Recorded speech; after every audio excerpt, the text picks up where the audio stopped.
শেষবারের মতো আবারও বললাম, প্রিয় ভাই, নষ্ট হয়েও না, চরিত্রহীন হয়েও না। নারী, ছবি, অশ্লীল দৃশ্য, মোবাইলের গেমস কিংবা অনলাইনের জুয়া, এইসব হারামের পথে জীবন শেষ করে দিও।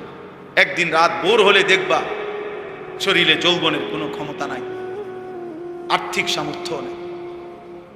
একদিন সব মনে পড়বে, কিন্তু সেদিন আর পিছন দিকে যাওয়া যাবে না। একটা ছোট্ট একজনই ভাবেন, আমরা মাটি ছিলাম, রব্বুল আলামিন বলে আমি সেখান থেকে নির্দিষ্ট পরিমাণ ফুল, ফল, ফসল উৎপন্ন করে তোমার বাবারে খাবার হিসেবে খাওয়াইছিলাম। সেখান থেকে বীর্যের এক ফোঁটা আমি তৈরি করলাম। সেখান থেকে একটি নির্দিষ্ট সময়ে স্বামী স্ত্রীর মিলনের মাধ্যমে তোমার বাবার বীর্যের ফোঁটা তোমার মায়ের জরায়ুতে আমি পৌঁছালাম। সেখান থেকে একটানা 9 মাস আমি আল্লাহ নিজের হাতে, কুদরতি হাতে মায়ের অন্ধকার জরায়ুতে চোখ, নাক, কান, হাত পা দিয়ে এমন সুন্দর একটা বডি সাজাইলাম। একদিন নির্দিষ্ট সময়ে মায়ের পেট থেকে আমি তোমাকে পৃথিবীতে আনলাম। 2টা বছর দাঁতবিহীন এই নরম মুখে মায়ের বুকের স্তন থেকে দুধ দিয়ে আমি তোমাকে পান করালাম। 2 বছর পরে অল্প অল্প খাদ্য খাবার দিয়ে পরিমিত মাত্রায় আমি তোমার শরীরটাকে অল্প অল্প করে আস্তে আস্তে বর্ধিত করিলে আজকে 16 বছরে আনলাম, আজকে 18 বছরে আনলাম। তো আল্লাহ যেন বলছে, বান্দা, এইভাবে আমি তোমারে তৈরি করে এই পর্যন্ত 16 বছরে এনে আজ তুমি আমারে চেনো না। আজ যখন 16 বছর বয়স, 18 বছর, এখন তোমার হাতে শক্তি, কোমরে শক্তি, পায়ে শক্তি, তোমার দাঁত মজবুত, তোমার ব্রেন আছে, আমি দিছি সব। এখন আর তুমি আমারে চেনো, এখন আর তুমি আমারে চেনো না। সারা দিন যায়, 24 ঘন্টায় একটা সেজদাও করতে মন চায়। আহ, আফসোস ওই যুবকের, আফসোস ওই মানুষের প্রতি, আফসোস ওই পুরুষ নারীর প্রতি, খোদার 24 ঘন্টায় যে একটি সেজদাও দেয়। আল্লাহ তাআলা বলেন, আয়াহসাবু আল্লান ইয়াকদির আলাইহি আহাদ। আল্লাহ বলেন, আমার বান্দা কি ভেবেছে যে তার উপরে কোনো কারো ক্ষমতা নাই? কি বলেন, আমরা কি এই ভেবেছি আমাদের উপরে কারো কোনো ক্ষমতা নাই? কার ক্ষমতা আছে? আল্লাহ বলেন, ইয়াকুলু আহলাকতু মালাল লুবাদা। আমার নাফরমান বান্দা বলে, সে দুনিয়ায় আমি অজস্র টাকা খরচ করছি, দুনিয়ায় বাঁচবার জন্য, নিরাপত্তার জন্য, সেফটির জন্য আমি অজস্র টাকা খরচ করছি। অহংকার করে আর বলে যে একটা গেট লাগাইছি 3 লাখ টাকা দিয়া, পুরাটা বাড়ি বাউন্ডারি করছি, কলাপসিবল গেট লাগাইছি, SS5 এর গেট লাগাইছি, একটা দরজা বানাইছি সেগুন কাঠের, এক একটা দরজায় খরচ গেছে ৭৫,০০০ টাকা, এক একটা কাঠ বানাইছি 1 লাখ টাকা, সব কিছু বিদেশ থেকে। তার মানে বুঝাইতে চাইতেছে আমি অজস্র টাকা খরচ করেছি। এত মজবুত দেওয়াল, এত মজবুত গেট, এত মজবুত SS5 এর গেট, সম্পূর্ণ সিসি ক্যামেরা দ্বারা নিয়ন্ত্রিত। আজরাইল কেমনে ঢুকবে? আজরাইল আইব কই থেকে? সিসি ক্যামেরা আছে না? কথা বোঝেন না? সিসি ক্যামেরা আছে না? সেদিন মাইলস্টোন স্কুল অ্যান্ড কলেজে ওই যে বাচ্চারা যে মৃত্যুবরণ করলো, সেদিন তো ওইখানে সিসি ক্যামেরা ছিল না। ওই দিন তো আর কোনো দারোয়ান ছিল না, ওই দিন তো আর টিচাররা ছিল না। তো আল্লাহ বলেন, নাফরমান বলে আমি অজস্র টাকা খরচ করেছি, আমি নিরাপদ থাকবো দুনিয়ায়। আল্লাহ বলেন, আরে বান্দা, আয়াহসাবু আল্লাম ইয়ারাহু আহাদ। আহা, আমার বান্দা কি এই ভেবেছে যে তাকে কেউ দেখে না? আমি কি তাকে দেখি না নাকি? দরজা বন্ধ করে লাতে আমি আর দেখি না, গেট আটকাইয়ে ফেলাতে আমি আল্লাহর দেখি না? এই 2টা কথা শেষ।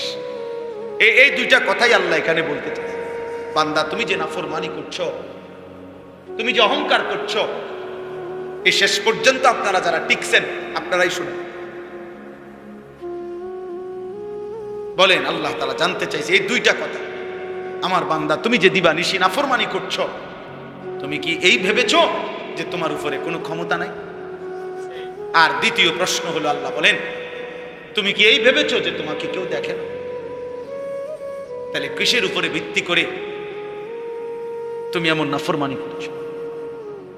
এত মিথ্যা, এত চুরি, ডাকাতি, জিনা, ব্যভিচার, এত অসভ্যতা, এত অস্থিরতা, এত হারাম, এত সুদ, এত ঘুষ, এত কিস্তি, এত প্রতারণা, এত চিন্তায়, এত রাহাজানি, দুনিয়া নিয়ে এত কামরা কামড়ি কারাকারি কেন করছো বান্দা? তুমি কি যেখান থেকে যাইবা না? আমি কি তোমার উপরে ক্ষমতা রাখি না? আমি কি তোমারে দেখি না? বলে একজন যুবক, বলো ভাই, রাত 2টা বাজে, তুমি যখন মনে করছো এই পৃথিবীর সবাই ঘুমায় গেছে, মা বাবা পাড়া পড়শি আত্মীয় স্বজন লাইট নিভাইয়া ফেলছে, দরজা বন্ধ করে ফেলছে, জানালা আটকায় ফেলছে, যুবক তুমি ভেবেছ তো রাতের গভীর অন্ধকারে তুমি মোবাইলে উলঙ্গ ছবি দেখছো, নারী দেখছো, আর মনে মনে ভাবতেছো কেউ দেখে না। খোদার কসম, রব্বুল আলামিন আরশ আজিম থেকে ডাক দিয়ে বলে, আনিস আমি জেগে আছি, আমি দেখছি বান্দা। আয়াহসাবু আল্লাম ইয়ারাহু আহাদ, রব্বুল আলামিন বলে আমি কি দেখি না বান্দা? কি ভেবেছো? আলাম ইয়ালাম বিআন্নাল্লাহা ইয়ারা, আমার বান্দা কি ভেবেছে সে যে আল্লাহ তাআলা বলেন তুমি কি এটা জানো না বান্দা আমি যা সারাক্ষণ তোমাকে দেখি? এবার বলেন আল্লাহ কতক্ষণ দেখে? সবাই বলেন আল্লাহ বিশ্রাম নেয় কখন? অবসর নেয় কখন? ঘুম যায় কখন? তন্দ্রা আসে কখন? ক্লান্ত হয় কখন? কখনোই না, কখনোই না। এক সেকেন্ডের জন্য আল্লাহ তাআলা ক্লান্ত। অতএব দয়া করে, শেষ কথা, মেহেরবানি করে ভাবতে শিখো। এ আমাদের দায়িত্ব বলে যাও। বছরের পর বছর আমরা আপনাদেরকে মনে করাই দিই, কেউ কদর করলেও মনে করাই, কেউ কদর না করলেও মনে করাইতে হবে। কারণ ফেরিওয়ালা তার মালের ঘোষণা দিতেই হয়। 3 ঘন্টাও যদি তার মাল বেচা নাও হয়, একজন কাস্টমারও যদি না পায়, তারপরও ফেরিওয়ালা তার মালের ঘোষণা দিতেই থাকে, বলতেই থাকে, বলতে। অতএব আমাদের জিম্মাদারি আমরা বলে যাব, কেউ গ্রহণ না করুক কোনো অসুবিধা নাই, আমার মালিকের কথা আমাকে বলতে, বলেই যেতে হবে। কখনো উপরে, কখনো নিচে, কখনো দুয়ারে দুয়ারে। আল্লাহর পথে যত ধাক্কা, যত বেদনা, যত যন্ত্রণা, যত দুঃখ, যত কষ্ট, যত হুমকি, যত ধমকি, যত জেল, যত জুলুম, সব আল্লাহর পথে যদি হয় তো কবি বলছেন, উর্দুতে আছে, কবি আরশ পর, কবি ফরশ পর, কবি উনকে দর, কবি দর বদর, গমে আশিকি তেরা শুকরিয়া। আয় আল্লাহ, তোমার কথা বলতে গিয়ে বারবার ব্যথা পাইছি, ধাক্কা খাইছি, তোমার ভালোবাসায়, এর জন্য তোমার শুকর যে তোমার কথা বলতে গিয়ে কষ্ট পাইছি,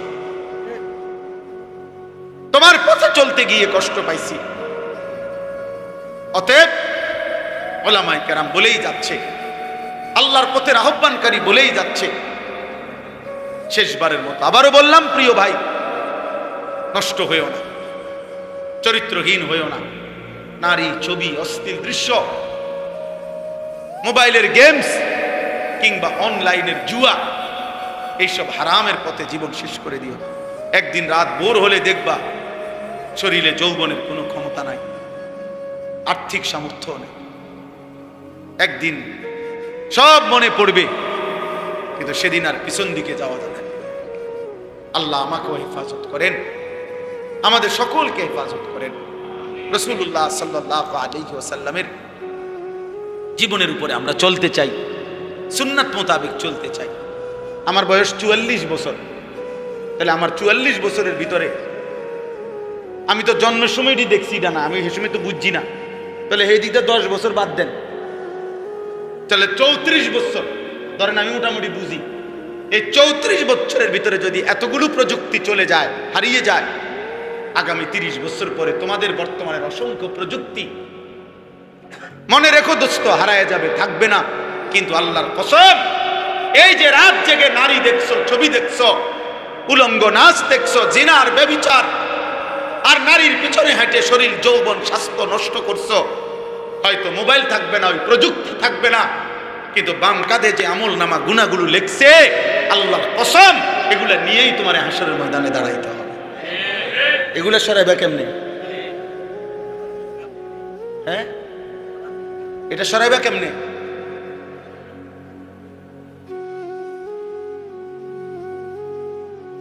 মোবাইলে না হারিয়ে যাবে তুমি আখিরাত? বাম কাঁধের ফেরেশতার কলম, আমল নামার খাতা, জমিনের সাক্ষী, অঙ্গ প্রত্যঙ্গের সাক্ষী, ফেরেশতাদের সাক্ষী, খুদ আল্লাহ তাআলার সাক্ষী, সেগুলো মুছবে কিভাবে বলেন? ইয়াউমা ইদিন তুহাদ্দিসু আখবারাহা, কোরআনে আল্লাহ বলে কিয়ামতের দিন জমিন তোমাদের সব কথা বলবে, জমিন কথা বলবে। ওয়া শাহিদা আলাইহিম সামউহুম ওয়া আবসারুহুম ওয়া জুলুদুহুম বিমা কানু ইয়ামালুন। আল্লাহ বলে তোমাদের কান, চোখ এবং সারা দেহের চামড়া তোমাদের সমস্ত কর্মকাণ্ড সম্পর্কে আমি আল্লাহর সামনে সাক্ষ্য দেবে। সারা দেহের চামড়া, এটা আড়াল করবা কেমনে বাপ? নিজের শরীর থেকে কেউ গুনাহকে আড়াল করা সম্ভব? কোনদিন সম্ভব? পৃথিবীর কোন প্রযুক্তি দিয়ে আমার হাত থেকে গুনাহ আমি আলাদা করব? আমার পাও থেকে আমি গুনাহকে কেমনে বিচ্ছিন্ন করব? সে তো আমার সঙ্গেই ছিল। এই সাক্ষীটা আমি মুছবো কেমনে? জমিনের সাক্ষী আমি মুছবো কিভাবে? কিরামান কাতিবিন ইয়ালামুনা মা তাফআলুন। আল্লাহ বলেন সম্মানিত এই লেখক ফেরেশতাগণ, ডানে বামে শুধু তারা লিখে এটা না, ইয়ালামুন অর্থ হলো তারা তাদের মেমোরির মধ্যেও মুখস্থ করে, ব্রেনের মধ্যে আবার কাগজেও লেখে, কলমেও লেখে। তাদের কাছে দুইটা সাক্ষী, একটা হলো তারা মুখেও বলবে, লিখিত ফাইলও দেখাবে। তো কয়টা হলো? চারটা হলো। জমিন আমার দেহের অঙ্গ প্রত্যঙ্গ, ফেরেশতার কাছে দুইটা, একটা হলো উনি মুখের সাক্ষী, আর একটা হলো কাগজের ডকুমেন্ট। কয়টা হলো? 5 নম্বরে আল্লাহ বলে বান্দা ওয়াকাফা বিযুনুবি ইবাদিহি খাবীরাম বাসীরা, বান্দার সমস্ত গুনাহের ব্যাপারে আমি একাই দেখছি, আমি একাই খবর রেখেছি, আমি একাই সাক্ষী হিসাবে যথেষ্ট। আমিও বলবো বান্দা আমি তো দেখছি। এবার কই পালাবে? আল্লাহ আমাকে হেফাজত করে। এজন্য বাপ বয়স্ক হন আর জওয়ান হন, নিজের উপরে দয়া করেন। আমি যেই কথার থেকে এই পর্যন্ত আসছিলাম, আমার প্রথম যে কথাটা আমি শুরু করছিলাম সেটা হলো, প্রত্যেকের ব্যাপারে যদিও আমি কোনো ফাঁক টাক দিয়ে বাইরে যেতে পারি, আমার নিজের ব্যাপারে আমি বাঁচব কেন? আমার নিজের ব্যাপারে আমি কি বলবো? কেন আমি নামাজ পড়লাম না? কেন আমি রোজা রাখলাম না? কেন আমি যাকাত দিলাম না? কেন আমি হালাল হারাম মানলাম না? কেন আমি আমার চরিত্রটা নষ্ট করলাম? কেন আমি মিথ্যা বললাম, চুরি করলাম, সুদ খাইলাম, জিনা করলাম, ব্যভিচার করলাম, মদ খাইলাম, জুয়া খেললাম, নারী দেখলাম, ছবি দেখলাম, উলঙ্গ দৃশ্য দেখলাম? এক্ষেত্রে কি জবাব? নিজের দেহ, নিজের শরীর, নিজের কর্ম, নিজের রাত, নিজের দিন, এর ব্যাপারে জবাব কি? আমি খেয়াল করছি না। কি কয় খেয়াল করছি না? খেয়াল না করলে করছো কেমনে? বুঝেন নাই কথা? আমি যে সময় মিথ্যা কথা বলি এই সময় আমি ঘুমিয়ে আছিলাম। আপনি এটা কইবেন ঠিক না ফেরেশতার কাছে যে বিশ্বাস করেন ভাই আমি ঘুমিয়ে আছিলাম, উঠটা দেখি আমি মিথ্যা কথা বলি। ফেরেশতা বলবে একটা লাথি দেমু ফাসাদ, মস্কারি করস বেটা, মস্কারি করো। কি বলবো এটা? তাহলে নিজের থেকে নিজেকে আড়াল করার সুযোগ। এই জন্য কোরআনুল কারীমের মধ্যে আছে আল্লাহ তাআলা আমাদের নবী সাল্লাল্লাহু আলাইহি সাল্লামকে পর্যন্ত বলছে, বন্ধু এই পৃথিবীর কারো ব্যাপারেও যদি আপনি জবাবদিহি করতে নাও হয়, লা তুকাল্লাফু ইল্লা নাফসাকা, সূরা নিসার আয়াত, আপনি নিজের ব্যাপারে কিন্তু আদিষ্ট, আপনি আপনার ব্যাপারে কিন্তু কমপক্ষে শেষ জবাব দিতে হবে। যদি বলেন মাওলা আমি যুদ্ধের ময়দানে দাঁড়াইছিলাম, আমার সাথে 12,000 সাহাবী, মানে একটা যুদ্ধ হয়েছে নবীজির জীবনে, হুনাইনের যুদ্ধ। ওই যুদ্ধে নবীজির সাথে সাহাবী ছিল 12,000, কিন্তু কাফেরদের প্রথম আক্রমণে কিতাবে আছে 12,000 সাহাবী একসাথে ছুটে গেছে, মানে ছিটটা গেছে, ময়দান ছেড়ে দিছে 12,000 সাহাবী।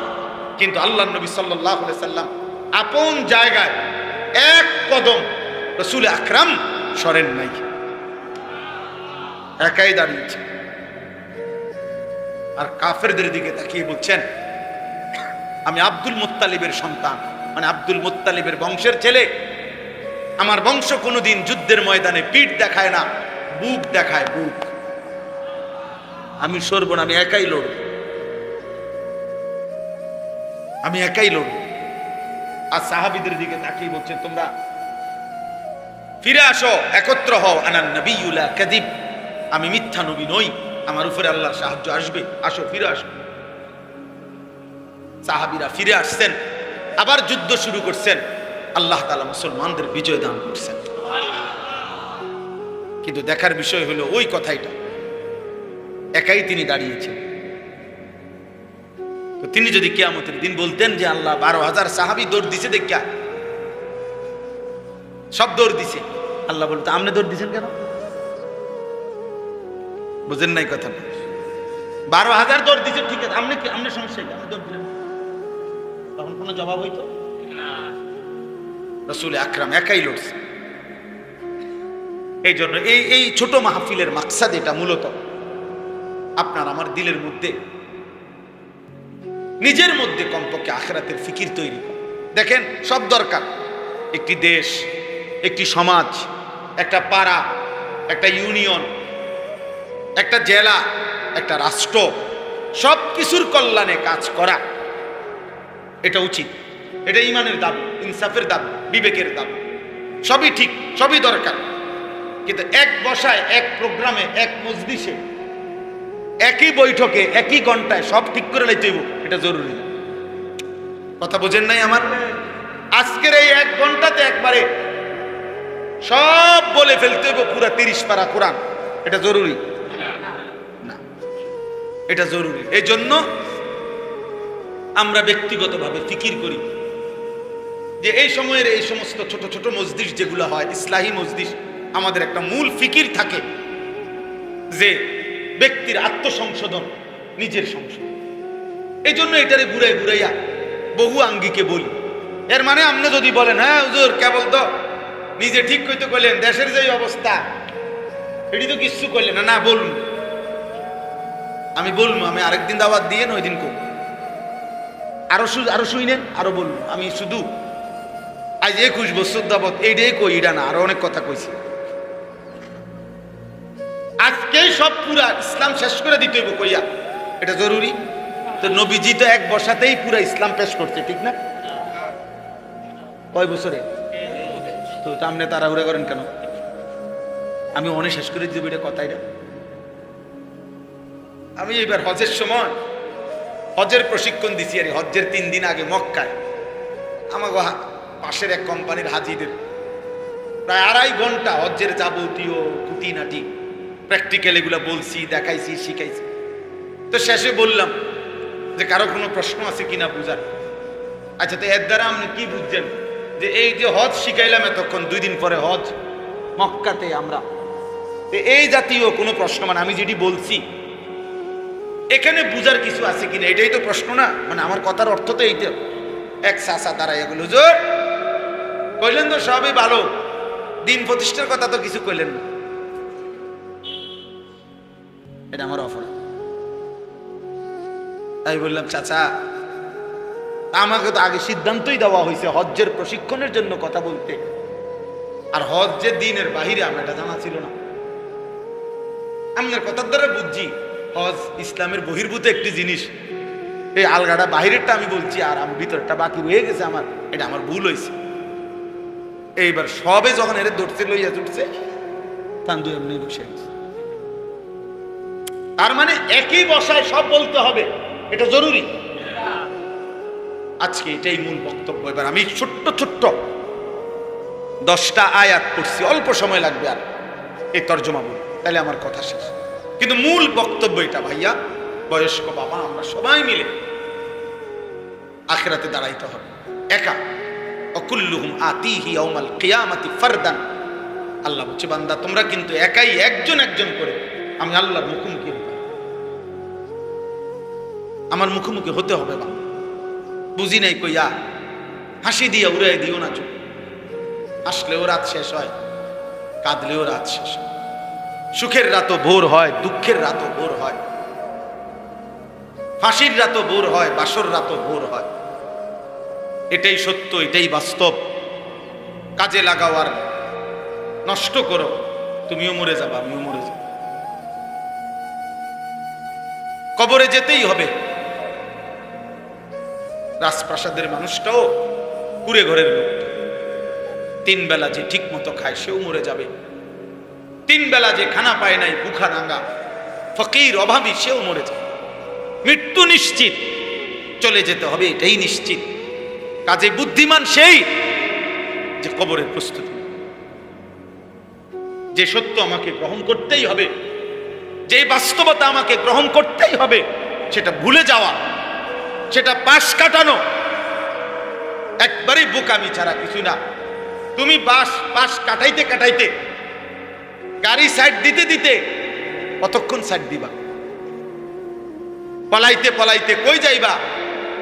আল্লাহ বলছে একটি সুউচ্চ কোনো ছিদ্র নাই এরকম একটি ঘরেও, দেওয়ালের ভিতরেও যদি আশ্রয় নাও, মৃত্যু সেখানেই পৌঁছে। ওয়ালাউ কুনতুম ফি বুরুজিম মুশাইয়াদা আইনামা তাকুনু ইউদরিকুমুল মাউত। অতএব প্রিয় বাপ, প্রিয় সন্তান, আমি কিংবা আমরা সবাই আখিরাতের ফিকির করা, কবরের ফিকির করা, এটা বুদ্ধিমান। অনেক মানুষ আছে অনেক সময়, হ্যাঁ কিছু হুজুর আছে মাটির তলের কথা আর আসমানের উপরের কথা ছাড়া আর কিছু বলতে জানে না। হ ভাই, আমি ওই দলের একজন। যদি কেউ মনে করেন যে কিছু হুজুর আছে শুধু আসমানের উপরে আর মাটির তলের কথা ছাড়া আর কিছু জানে না, এরকম হুজুর যে কয়জন, আমি এর মধ্যে একজন। বাস্তবিক অর্থে আমি আর কিছু জানি না। সত্য করে বললাম, আমি এটাই জানি। কারণ আমি জানি, আমি এর বুঝছি মাটির নিচে আমার কবর, আসমানের উপরে আমার জান্নাত। অতএব আমারে আমার কবরের ফিকির করতে হবে, আমারে আমার জান্নাতের ফিকির করতে হবে। আর আমি এটাও বুঝি, এই কবর আর আখিরাতের ফিকির যার কলিজার মধ্যে বসে যায়, সে দুনিয়ার যেখানেই থাকুক, তার দ্বারা দুনিয়ার জীবনে কোনো মানুষ কষ্ট পায় না।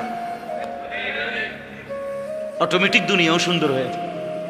এখনো পর্যন্ত পৃথিবীতে চরিত্রবান, নেককার, এখনো পর্যন্ত পৃথিবীতে দুর্নীতির থেকে মুক্ত, অন্যায় অশ্লীলতা থেকে মুক্ত ওই মানুষগুলোই, যে মানুষগুলোর কপালে সেজদা আছে, যে মানুষগুলো আল্লাহর ভয়ে, আখিরাতের ভয় কলিজায় আছে, তারাই এখনো পর্যন্ত পৃথিবীর সভ্য মানুষ, ভদ্র মানুষ, ইনসাফকার মানুষ। তারাই, এটাই নাই তো চলো দেখো,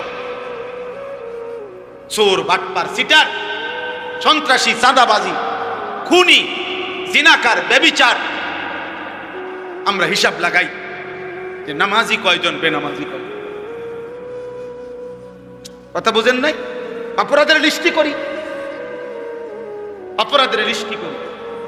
একটা থানার মধ্যে, যেই কোনো থানার মধ্যে চোর বাটপারের লিস্টি থাকে, আপনি জিজ্ঞান, এটা তারা ফাইলে করে রাখে। চিহ্নিত সন্ত্রাসী কারা, চিহ্নিত মাদক কারবারি কারা, চিহ্নিত ব্যভিচারী কারা, চিহ্নিত চোর ডাকাত কারা। প্রত্যেক থানাতে কিছু আলাদা ফাইল থাকে, লিস্টি থাকে।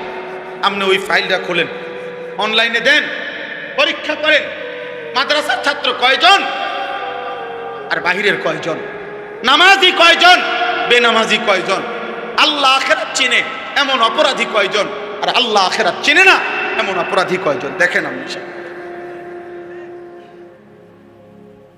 আজ এটাই সত্য, কলিজায় যার আখিরাত আছে, দিলের মধ্যে যার কবরের ফিকির আছে, তার দ্বারাই অপরাধ হয় কম,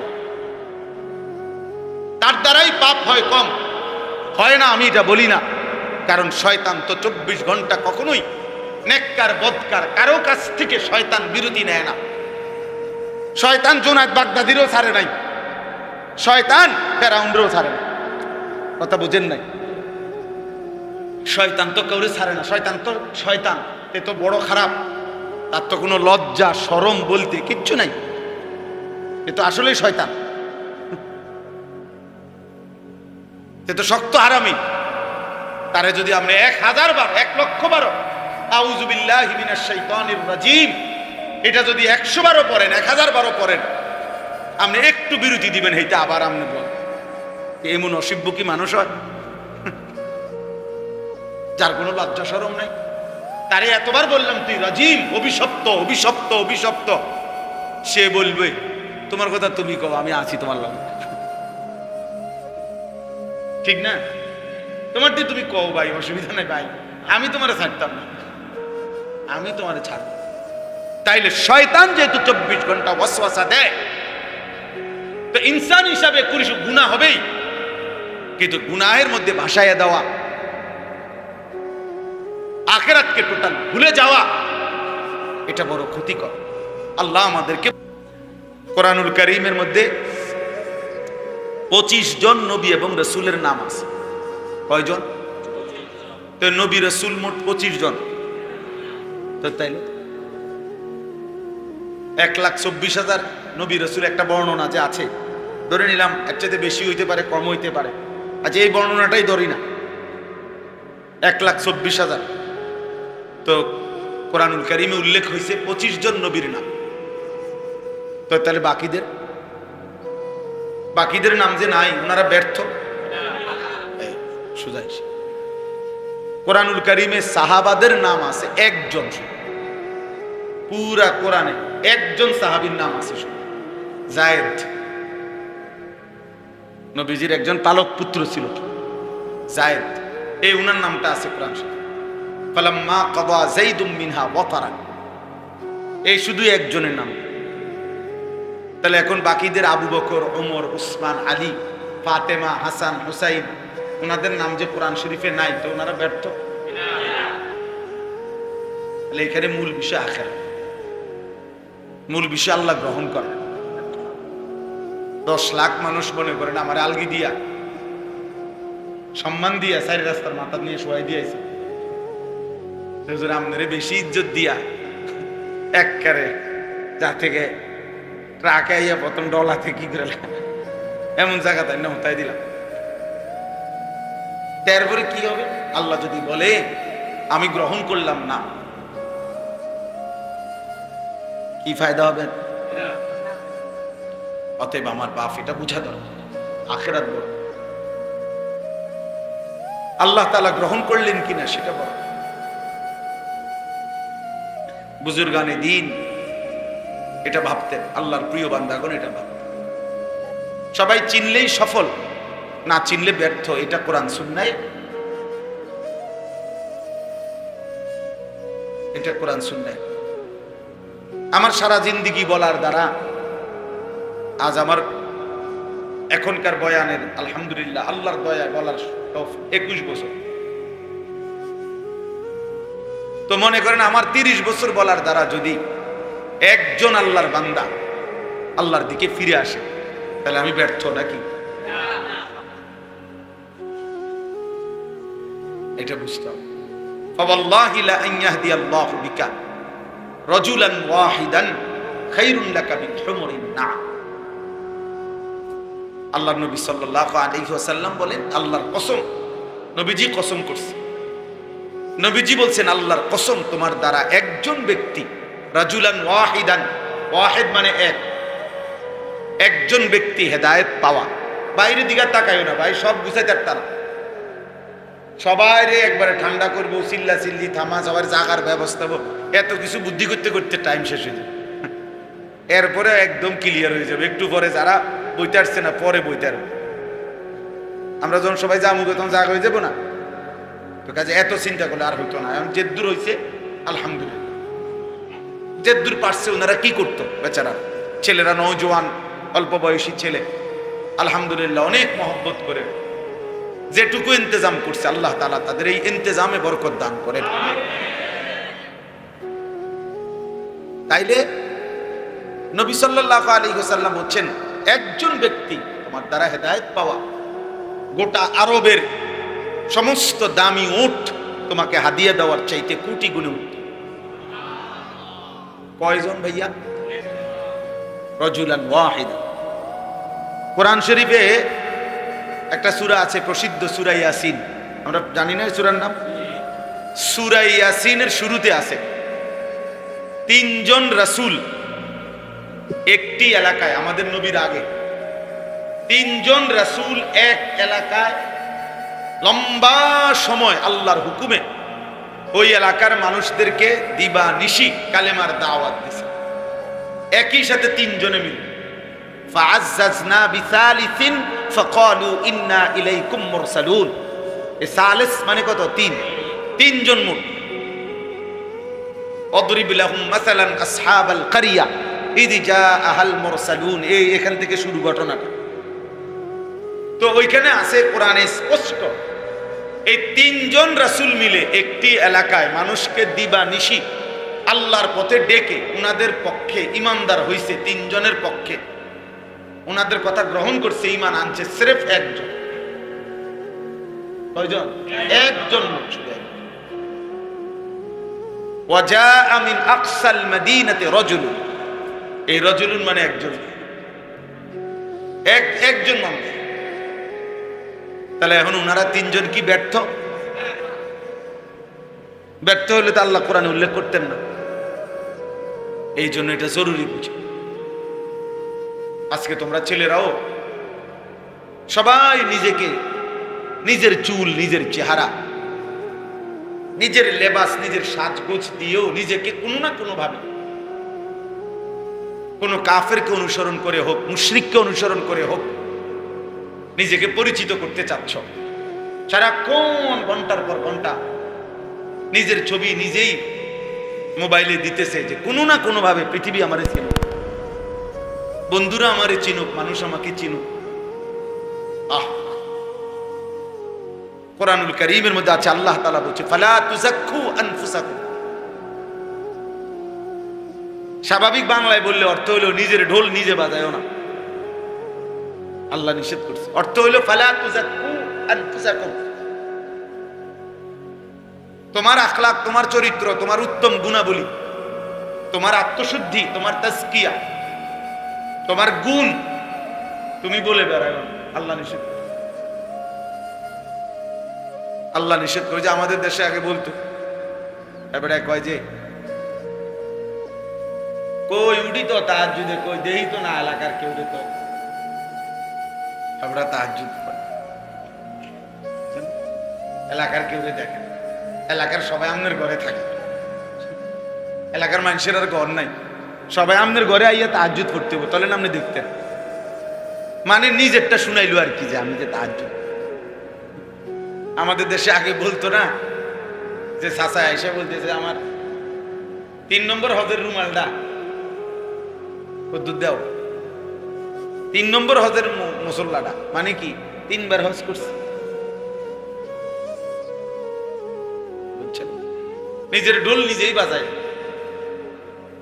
আমি একবার গরুর বাজারে গেছিলাম, গরুর হাটে,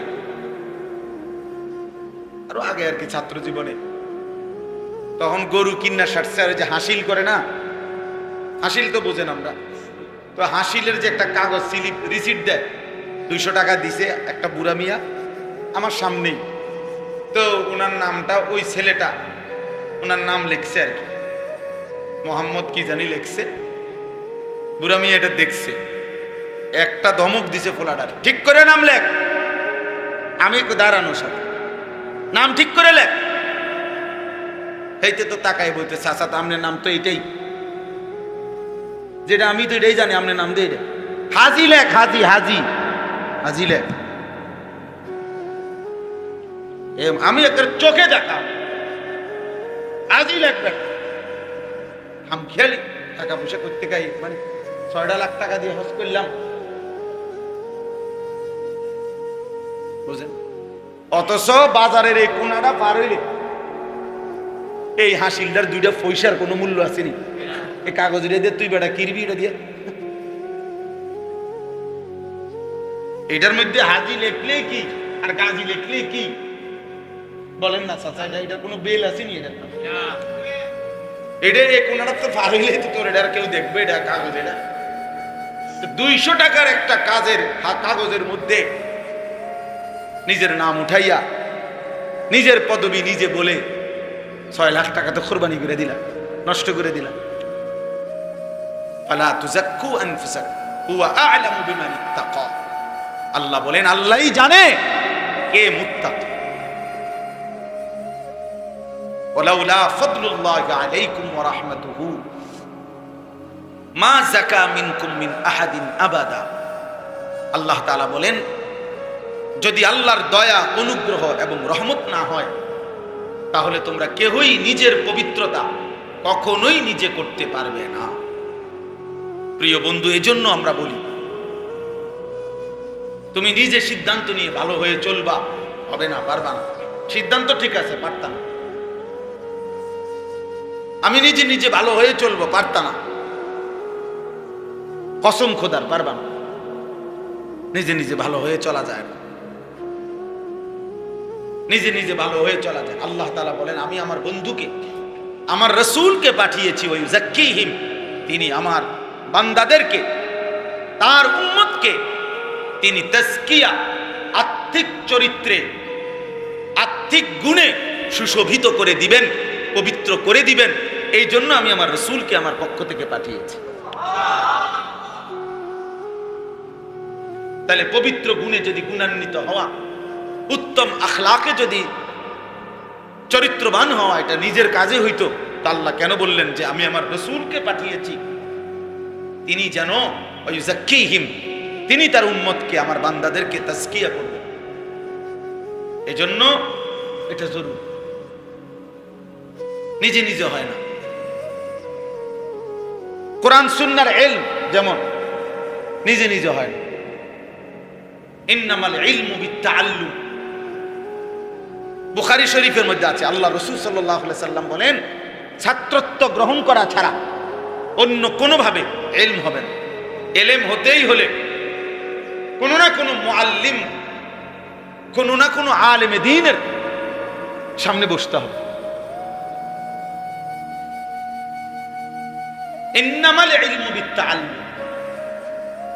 মোবাইল দেখে দেখে, ফেসবুক দেখে দেখে, মোবাইলের অ্যাপস নিজে নিজে পড়ে পড়ে, বাংলা তর্জমা পড়ে পড়ে, বুখারী শরীফের অনুবাদ পড়ে পড়ে, কোরআন শরীফের বাংলা অনুবাদ পড়ে পড়ে আপনি পূর্ণ ইলম হবেন, আলেম হবেন, অথবা ফতোয়া দিবেন, সিদ্ধান্ত দিবেন, জীবনটা সাজাবেন, নিজে নিজে হবে না। আমি বললাম, লিখিত দিলাম, ওটা হবে না। ও আটকায় যাবে, ও পিছলা খাবে, পদস্খলন হবে, ও পথ হারা হবে। নিজে নিজে সিদ্ধান্ত নেওয়া যায় না। এটা আল্লাহ তাআলার কুদরতি নিজাম। প্রত্যেক যুগে আল্লাহ তাআলা, প্রিয় ভাই, একজন হলেও বুঝেন, সর্বযুগে আল্লাহর একটা নিজাম যে দুইটা জিনিস আল্লাহ জমিনে সর্বদাই মানুষের হেদায়েতের জন্য রেখেছেন। কয়টা জিনিস? একটা হলো কিতাবুল্লাহ, আল্লাহর পক্ষ থেকে আসমানি কিতাব। 2 নম্বর হলো রিজালুল্লাহ, আসমানি ওহী বুঝাইয়া দেওয়ার মতো মনোনীত, আল্লাহর পছন্দকৃত, মনোনীত আল্লাহর পক্ষ থেকে বান্দা। কখনো নবী, কখনো রাসূল, কখনো সাহাবা, কখনো মুহাদ্দিস, মুফতি, উলামা, ফুকাহা। আল্লাহ তাআলা সর্বযুগে রেখেছে। এখন আমাদের যুগটাই ধরেন যে আল্লাহ তাআলা কিয়ামত পর্যন্তের জন্য তার কিতাবও রাখছেন, তার কিতাব বুঝাইয়া দেওয়ার জন্য উপযুক্ত আলেমে দ্বীন কিয়ামত পর্যন্তই তৈরি করছেন, করতে থাকবেন। পৃথিবীতে এমন হবে না কোরআন আছে হুজুর নাই, হুজুর আছে কিতাব নাই, এমন হবে না। এমন হইলে পৃথিবী থাকবে না, মানুষের হেদায়েত হবে না, মানুষের সংশোধন হবে না। একটা দিয়া একটা থইলে হইতো না। শুধু হুজুর আছে মানে পাঞ্জাবি টুপি আছে, কিন্তু কথাবার্তা কোরআন সুন্নাহর খেলাফ, তে বেটা নিজের তে কয়। কি কয় না কয়, এতে যেটা মনে হয় এটা হবে না। কথা বোঝেন নাই? বাংলা বাজারের থেকে আপনার 4000 টাকার বাংলা অনুবাদ বুখারী, মুসলিম, তিরমিজির, কোরআন শরীফের এনে দিলাম। আপনি কোনো আলেমের কাছেও গেলেন না, শিখলেন না, বুঝলেন না, নিজে নিজে পড়লে তাও হবে, আপনি বুঝতেন না। কেউ যদি চ্যালেঞ্জ করতে মন চায়, আমি রাজি আছি তার সাথে, তোমার আমি আলাদা বুঝাই দিই, তুমি আমার সাথে যাইবা বা আমার লগে একদিন থাকবা আমার গাড়িতে, যে যদি আমি আপনার সাথে তর্ক করতে চাই, তাহলে আমি তোমার হাতে কলমে একবারে দাগ নম্বর খতিয়ান নম্বর মিলাইয়া বুঝাই দেব, যেটা সম্ভব। বরং সর্বযুগে আখিরাত মিলবার জন্য, মানুষের হেদায়েতের জন্য, আল্লাহর পথ পাওয়ার জন্য এই দুই জিনিস সঙ্গী বানাইতে হবে, আল্লাহর কিতাব আর কি আল্লাহর পক্ষ থেকে মনোনীত বান্দা মানে উলামা। উলামায়ে কেরামের দ্বারস্থ হতেই হবে। আল্লাহর কিতাব কোরআন এবং সুন্নাহ, রাসূলুল্লাহ সাল্লাল্লাহু আলাইহি ওয়াসাল্লামের যাবতীয় হাদিস সুন্নাহ এগুলো আল্লাহরই। কোনটা আল্লাহ তাআলা এইভাবে কোরআন আকারে নাজিল করেছেন, কোনটা ওয়াহিয়ে গায়রে মাতলু আল্লাহ তাআলা নবীজির অন্তঃকরণে ঢেলে দিয়েছেন, এবার নবীজি তার জবান দিয়ে বলেছেন। দুইটাই আল্লাহ সাক্ষ্য দিয়েছেন। বন্ধু আমার নিজের থেকে কিছুই বলে না, আমি যা বলে দেই তাই বলে। মা ইয়ানতিকু আনিল হাওয়া ইন হুয়া ইল্লা ওয়াহয়ুন ইউহা। আমার বন্ধু তার জবান দিয়ে কিছুই বলে না নিজের থেকে, আমি যা বলে দেই তাই কেবল বলে। তাহলে কোরআন হলেও এটা আমি বলেছি, হাদিস হলেও এটা আমি বলেছি, বুঝেন না? আসমানি কি ওই দেখেন, ওই যে একজন অপদার্থ ও গ্লাসের লগে হে মোবাইল আলগে দিস। কিছু হাইওয়ান আছে এরকম যে মানে তোর আব্বাও যদি নিষেধ করে হুজুর আমি আমারটা করি, কিছু বেয়াদব তো থাকবেই, বুঝেন না? কিছু সন্তানের দিমাগ এত উল্টো যে কোনো ভালো কথা, আরে ভাইয়া এটা বহুত বড় লানত, জানো না? বহুত বড় বিপদ। একটা ছেলে হলেই বুঝো। আমি হাদিস শুনাই, শোনো। আল্লাহর নবী সাল্লাল্লাহু আলাইহি ওয়াসাল্লাম বলেন, কিছু মানুষের অন্তর আছে কাল কুজে মিরবাদান। এই আরবি শব্দ, হাদিস, এটা সহজ তরজমা হলো এই যে এই পানির বোতল, এটা বোঝানোর জন্য বলতেছি। এই যে এইটা এইভাবে রাখা, এভাবে মনে করেন এভাবে রাখা, এবার যদি এখানে বঙ্গোপসাগরের পানিও ঢালে, এইটা পূর্বে তো কেন ভাইয়া? যেহেতু এই বোতলটা উল্টাই এলাইছে, এখন এখানে যাই পানি ঢালুক এই বোতল আর কি হবে না, এক ফোঁটা পানিও। আল্লাহর নবী বলেন, গুনাহ করতে করতে কিছু নাফরমানের দিল, খোদার কসম নবীজি বলছে, এরকম উল্টা কলস, উল্টা পাতিল, উল্টা গ্লাসের মতো হয়ে যায়। আল্লাহর কসম, এটা হাদিস। নবীজি বলছে, লা ইয়ারিফু মা'রুফান ওয়া লা ইউনকিরু মুনকারান। তখন আর সে কোনো নেক কাজকে নেক কাজ হিসাবে জানে না, কোনো গুনাহকে গুনাহ হিসাবে বোঝে না।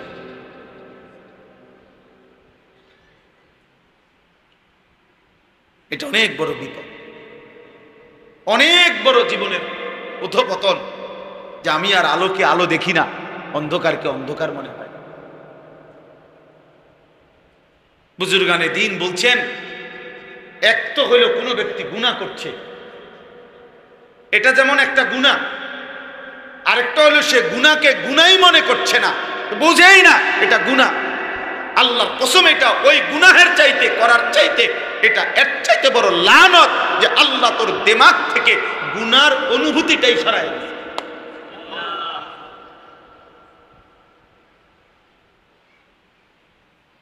ওয়ালা তাকুনু কাল্লাযীনা নাসুল্লাহ ফাআনসাহুম আনফুসাহুম। রব্বুল আলামিন বলে, মুমিন এমন হইও না হে ঈমানদার, তুমি এমন হইও না যে আল্লাহকে ভুলতে ভুলতে আমি যদি সত্যি সত্যি নারাজ হয়ে যাই, তাহলে আমি আল্লাহ একদিন তোমার নিজের পরিচয় তোমার থেকে ভুলিয়ে দেব। ফাআনসাহুম আনফুসাহুম, তুমি তোমাকে ভুলে যাবে, আর কোনোদিন মনে পড়বে না তুমি মুসলমান, আর কোনোদিন মনে পড়বে না তোমার জন্য কিছু হালাল কিছু হারাম, আর কোনোদিন মনে পড়বে না তোমার কবর হবে, হাসর হবে, মিজান হবে, ফুলসিরাত হবে, আখিরাত হবে। হাদিস তাফসীরের মধ্যে আছে ফাআনসাহুম আখিরাতাহুম, আমি তোমার আখিরাত ভুলিয়ে দেব। ফাআনসাহুম মাসালিহাহুম, তোমার জন্য যা কিছু কল্যাণ আমি তা তোমার থেকে ভুলিয়ে দেব। আপনি বলেন ভাইয়া 365 দিন, বাবা বলেন খোদার 365 দিন, খোদার একটা বছর কোন দিন মুসলমানের যেই সন্তান, যেই পুরুষ কিংবা যেই নারী 16 বছর 18 বছর 20 বছর 30 বছর, একটা বছর 365 দিন কোন দিন ফজরের নামাজ পড়লো না, একটা দিনও না। ও জানেও না ফজরের ওয়াক্ত হয় কখন, ও জানেও না ফজরের আজান হয় কখন, ও জানেও না সুবহে সাদিক হয় কখন। হায় এমন জানোয়ার, কেমন জানোয়ার, আল্লাহ তারে কি পরিমাণ ভুলাইয়া দিছে আমনে বলেন। কি নাফরমান তুই বেটা, 365 দিনে খোদার একটা বছর চলে গেছে, কোনো দিনও মনে পড়লো না, একদিনও না। হ্যাঁ, কি ভুলাটা বলছে সে আল্লাহকে বলে, বুঝেন না হিসাবদার, কি ভুলাটা বলছে বলে। 30 বছর মুসলমান সুদ খায়, 30 বছরও কোনোদিন মনে পড়ে না এটা হারাম,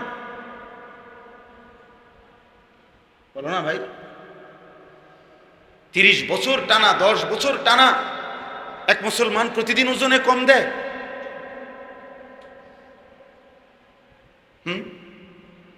এভাবে মানুষ আল্লাহকে ভুলে যায় মুসলমান হয়ে। 30 বছর ধরে, 20 বছর ধরে, 10 বছর ধরে একজন মহিলা বেপর্দা, এভাবে মানুষ আল্লাহকে ভুলে যায়।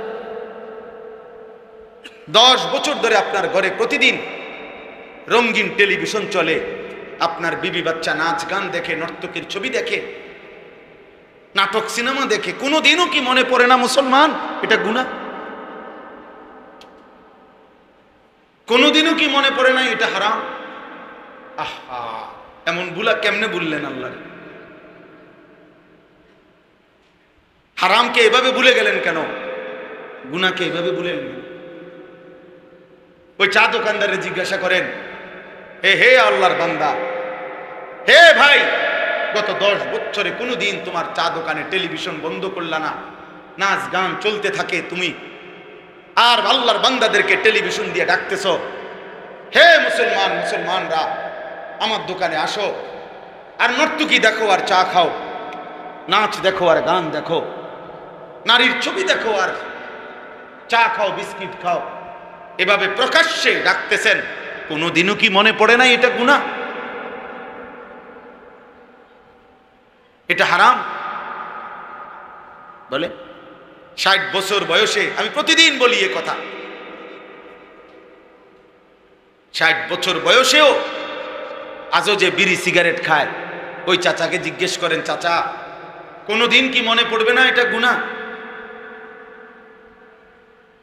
বলে 60 বছর কি 2-4 দিন? কত লম্বা হায়াত। 60 বছর বয়সেও এখনো গালি দেন, 60 বছর বয়সেও এখনো কিস্তি নেন, সুদ খান। আস্তাগফিরুল্লাহ, আল্লাহ আমাদেরকে হেফাজত করেন। এজন্য প্রিয় ভাই নওজোয়ান বাবা, জীবনের এটা বহুত বড় অভিশাপ। আল্লাহ যখন কারো প্রতি চূড়ান্ত নারাজ হয়, দুনিয়াতে তারে পর শাস্তি কি দেয়? এই আয়াত তাফসীরের মধ্যে আছে, আল্লাহ যখন কোনো বান্দার প্রতি চূড়ান্ত নারাজ হয়, তো দুনিয়াতে, আখিরাতের শাস্তি তো আছেই, দুনিয়াতে আল্লাহ তাকে সবচেয়ে বড় শাস্তি দেয়, তার আখিরাত ভুলাইয়া দেয়, তার গন্তব্য তাকে ভুলিয়ে দেয়, তার কর্তব্য তাকে ভুলাইয়া দেয়। তার হালাল হারাম তাকে ভুলাইয়া দেয়, তার করণীয় তাকে ভুলাইয়া দেয়। আল্লাহর কসম, এটা ওই ব্যক্তির উপরে, ওই ছেলের উপরে, ওই মেয়ের উপরে, ওই নারীর উপরে, ওই পুরুষের উপরে সবচেয়ে বড় লানত যে 30 বছরও তোর গুনাহের কথা মনেই পড়ে না।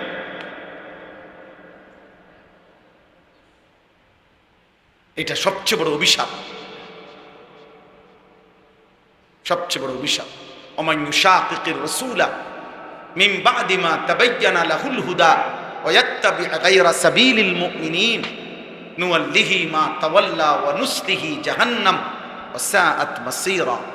আল্লাহ বলে 23 বছরে আমার রাসূলের দ্বারা আমি পুরা ইসলাম হেদায়েতের সমস্ত রাস্তা শতভাগ স্পষ্ট করে বলে দেওয়ার পরেও প্রতিনিয়ত যারা আমার রাসূলের বিরুদ্ধাচরণ করে এবং আমার ঈমানদার মুমিন মুত্তাকি বান্দারা যে পথে চলে, এই পথের উল্টো পথে যে চলে, আল্লাহ বলছে কোরআনে, আমি তাকে ওয়াদা দিলাম ওই উল্টো পথেই চালাইতে থাকবো।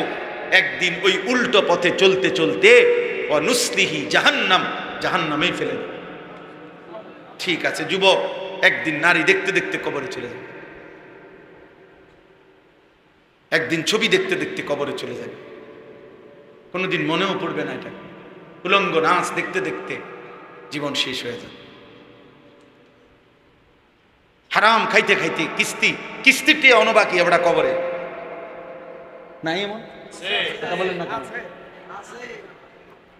সুদের টাকা পরিশোধ করতে এখনো বাকি, উনি কবর। এই কিছুদিন আগে আমারে এক ঘনিষ্ঠ লোক আমারে বলতেছে, এক বেটির জামাই পুরা বাজারে সুদ দিত, সুদে টাকা লাগাইতো, জামাই মরে গেছে। ইমাম সাহেব আমারে বলতেছে, হুজুর, ইমাম সাহেব বলতেছে, মসজিদের ইমাম সাহেবের কাছে মহিলা আইছে, ওই বেটার বউ আইয়া বলছে, হুজুর আমনে তো এই বাজারের ইমাম, আমনে যদি আমার একটু সহযোগিতা করেন, আমরা হেবড়া কাঁদতে কাঁদতে টাকা পায়, আপনি যদি দিক দূর মিলাই দিতেন, লিখে দিত। ইমাম সাহেব জিজ্ঞাসা, এটি কি এর টাকা? ইমাম সাহেব সুদের টাকাটি উড়াই দিত, মুসল্লি করতে বেরিয়ে আইছে। চিন্তা করছেন? তার মানে মৃত্যুর দিন পর্যন্ত মনে পড়ে নাই এটা হারাম। এই জীবন কেমন জীবন বাবা, এ কেমন জীবন? যে যুবক সারা রাত উলঙ্গ ছবি দেখলো, তার শরীর নাফাক হয়ে গেছে, হারাম বীর্যপাত হয়েছে, এই ঘুম যদি আর না ভাঙে,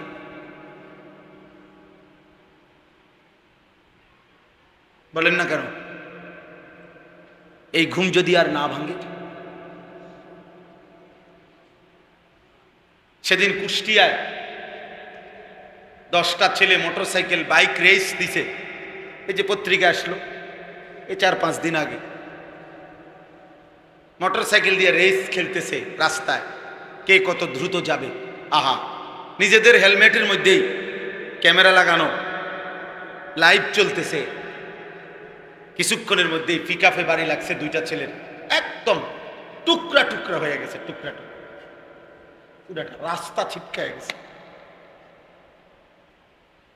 পৃথিবীবাসী তোমার লাইভেই তোমার মৃত্যু দেখলো, কি নির্মম। আজ তোমার লাইভ কে দেখবে? আজ যুবক তোমার মোটরসাইকেল কে চালাবে? আজ তো ওই বাকি 8 বন্ধু আছে, তো তোমরা 2জন তো না। ওরা তো ঠিকই দুনিয়া ভোগ করতেছে, তোমরা তো নাই।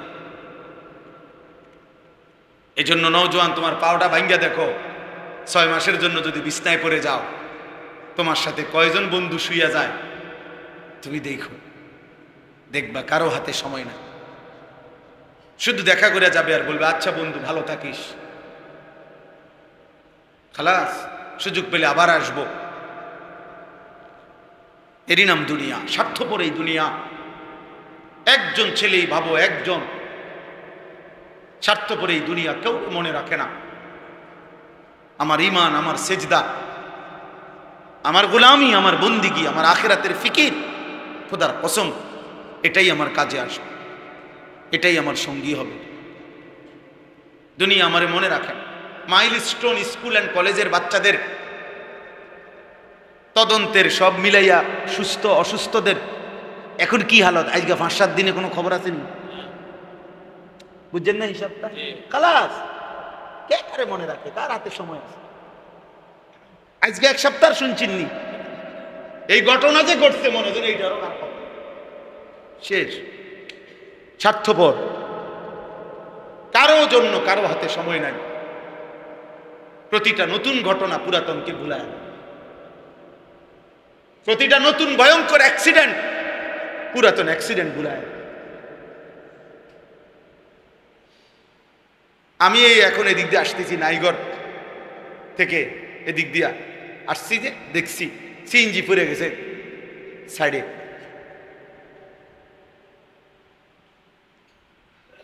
দুনিয়া বাবা কেউ রে মনে রাখবে না, তোমাদের কাউকে, বয়স্ক কেউ না, আমাকেও না, নওজোয়ান ছেলে বাপ তোমাদের শুধু শুধু এই মোবাইল, এই ফেসবুক, এই ইউটিউব, প্রিয় বন্ধু থাকবে না রে বাপ, এই ছবিগুলো থাকবে না, তোমার এই স্মৃতি কিচ্ছু না, বেহুদা। তুমি না মনে মনে ভাবছো স্মৃতি হিসাবে রাখলাম হুজুর, না রে বাপ, স্মৃতি হিসাবে থাকবে না। আমি টেলিগ্রাফ দেখছিলাম, কখন আর নাই। আমি পিয়নের চিঠি, সেটাও তো দেখছি, এখন আর নাই, চলে না। আমি ল্যান্ড ফোন, ওই যে টেলিফোন, এমনি এমনি ঘুরে ঘুরে আমরা কল করতাম, ওইটা আমি দেখছি, এখন আর এগুলার প্রচলন নাই। আমি ফিতাওয়ালা ক্যাসেট দেখছি, ফিতাওয়ালা ক্যাসেট দেখছেন কই? এখন কই? চ্যাপ্টা চ্যাপ্টা যে সিডি ক্যাসেট আছিল, ওইটি কই? ডিস্ক যেটি চওড়া চওড়া পাতলা পাতলা আছিল, কই এগুলা কই? তাহলে আমার এই ছোট্ট হায়াতে যদি, আমার বয়স 44 বছর, তাহলে আমার 44 বছরের ভিতরে আমি তো জন্মের সময়টি দেখছি না, আমি সে সময় তো বুঝছি না, তাহলে এই দিকটা 10 বছর বাদ দেন, তাহলে 34 বছর ধরেন আমি মোটামুটি বুঝি। এই 34 বছরের ভিতরে যদি এতগুলো প্রযুক্তি চলে যায়, হারিয়ে যায়, আগামী 30 বছর পরে তোমাদের বর্তমানের অসংখ্য প্রযুক্তি, মনে রেখো দোস্ত, হারায় যাবে, থাকবে না। কিন্তু আল্লাহর কসম, এই যে রাত জেগে নারী দেখছো, ছবি দেখছো, উলঙ্গ নাচ দেখছো, জিনার ব্যভিচার, আর নারীর পিছনে হেঁটে শরীর যৌবন স্বাস্থ্য নষ্ট করছো, হয়তো মোবাইল থাকবে না, ওই প্রযুক্তি থাকবে না, কিন্তু বাম কাঁধে যে আমল নামা গুনাহগুলো লেখছে, আল্লাহর কসম, এগুলা নিয়েই তোমার হাসরের ময়দানে দাঁড়াইতে হবে। এগুলা সরাইবা কেমনে? হ্যাঁ, এটা সরাইবা কেমনে?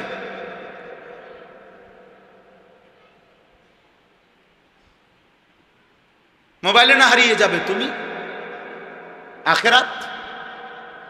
বাম কাঁধের ফেরেশতার কলম, আমল নামার খাতা, জমিনের সাক্ষী, অঙ্গ প্রত্যঙ্গের সাক্ষী, ফেরেশতাদের সাক্ষী, খুদ আল্লাহ তাআলার সাক্ষী, সেগুলো মুছবে কিভাবে বলেন? ইয়াউমা ইদিন তুহাদ্দিসু আখবারাহা, কোরআনে আল্লাহ বলে কিয়ামতের দিন জমিন তোমাদের সব কথা বলবে, জমিন কথা বলবে। ওয়া শাহিদা আলাইহিম সামউহুম ওয়া আবসারুহুম ওয়া জুলুদুহুম বিমা কানু ইয়ামালুন, আল্লাহ বলে তোমাদের কান, চোখ এবং সারা দেহের চামড়া তোমাদের সমস্ত কর্মকাণ্ড সম্পর্কে আমি আল্লাহর সামনে সাক্ষ্য দেবে। সারা দেহের চামড়া, তাহলে এটা আড়াল করবা কেমনে বাপ? নিজের শরীর থেকে কেউ গুনাহকে আড়াল করা সম্ভব? কোনোদিন সম্ভব? পৃথিবীর কোন প্রযুক্তি দিয়ে আমার হাত থেকে গুনাহ আমি আলাদা করব? আমার পাও থেকে আমি গুনাহকে কেমনে বিচ্ছিন্ন করব? সে তো আমার সঙ্গেই ছিল। এই সাক্ষীটা আমি মুছবো কেমনে? জমিনের সাক্ষী আমি মুছবো কিভাবে? কিরামান কাতিবিন ইয়ালামুনা মা তাফআলুন, আল্লাহ বলেন সম্মানিত এই লেখক ফেরেশতাগণ, ডানে বামে শুধু তারা লিখে এটা না, ইয়ালামুন অর্থ হলো তারা তাদের মেমোরির মধ্যেও মুখস্থ করে, ব্রেনের মধ্যে আবার কাগজেও লেখে, কলমেও লেখে।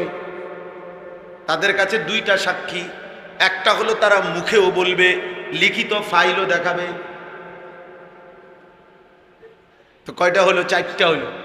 জমিন, আমার দেহের অঙ্গ প্রত্যঙ্গ, ফেরেশতার কাছে 2টা, একটা হলো উনি মুখের সাক্ষী, আর একটা হলো কাগজের ডকুমেন্ট। কয়টা হলো?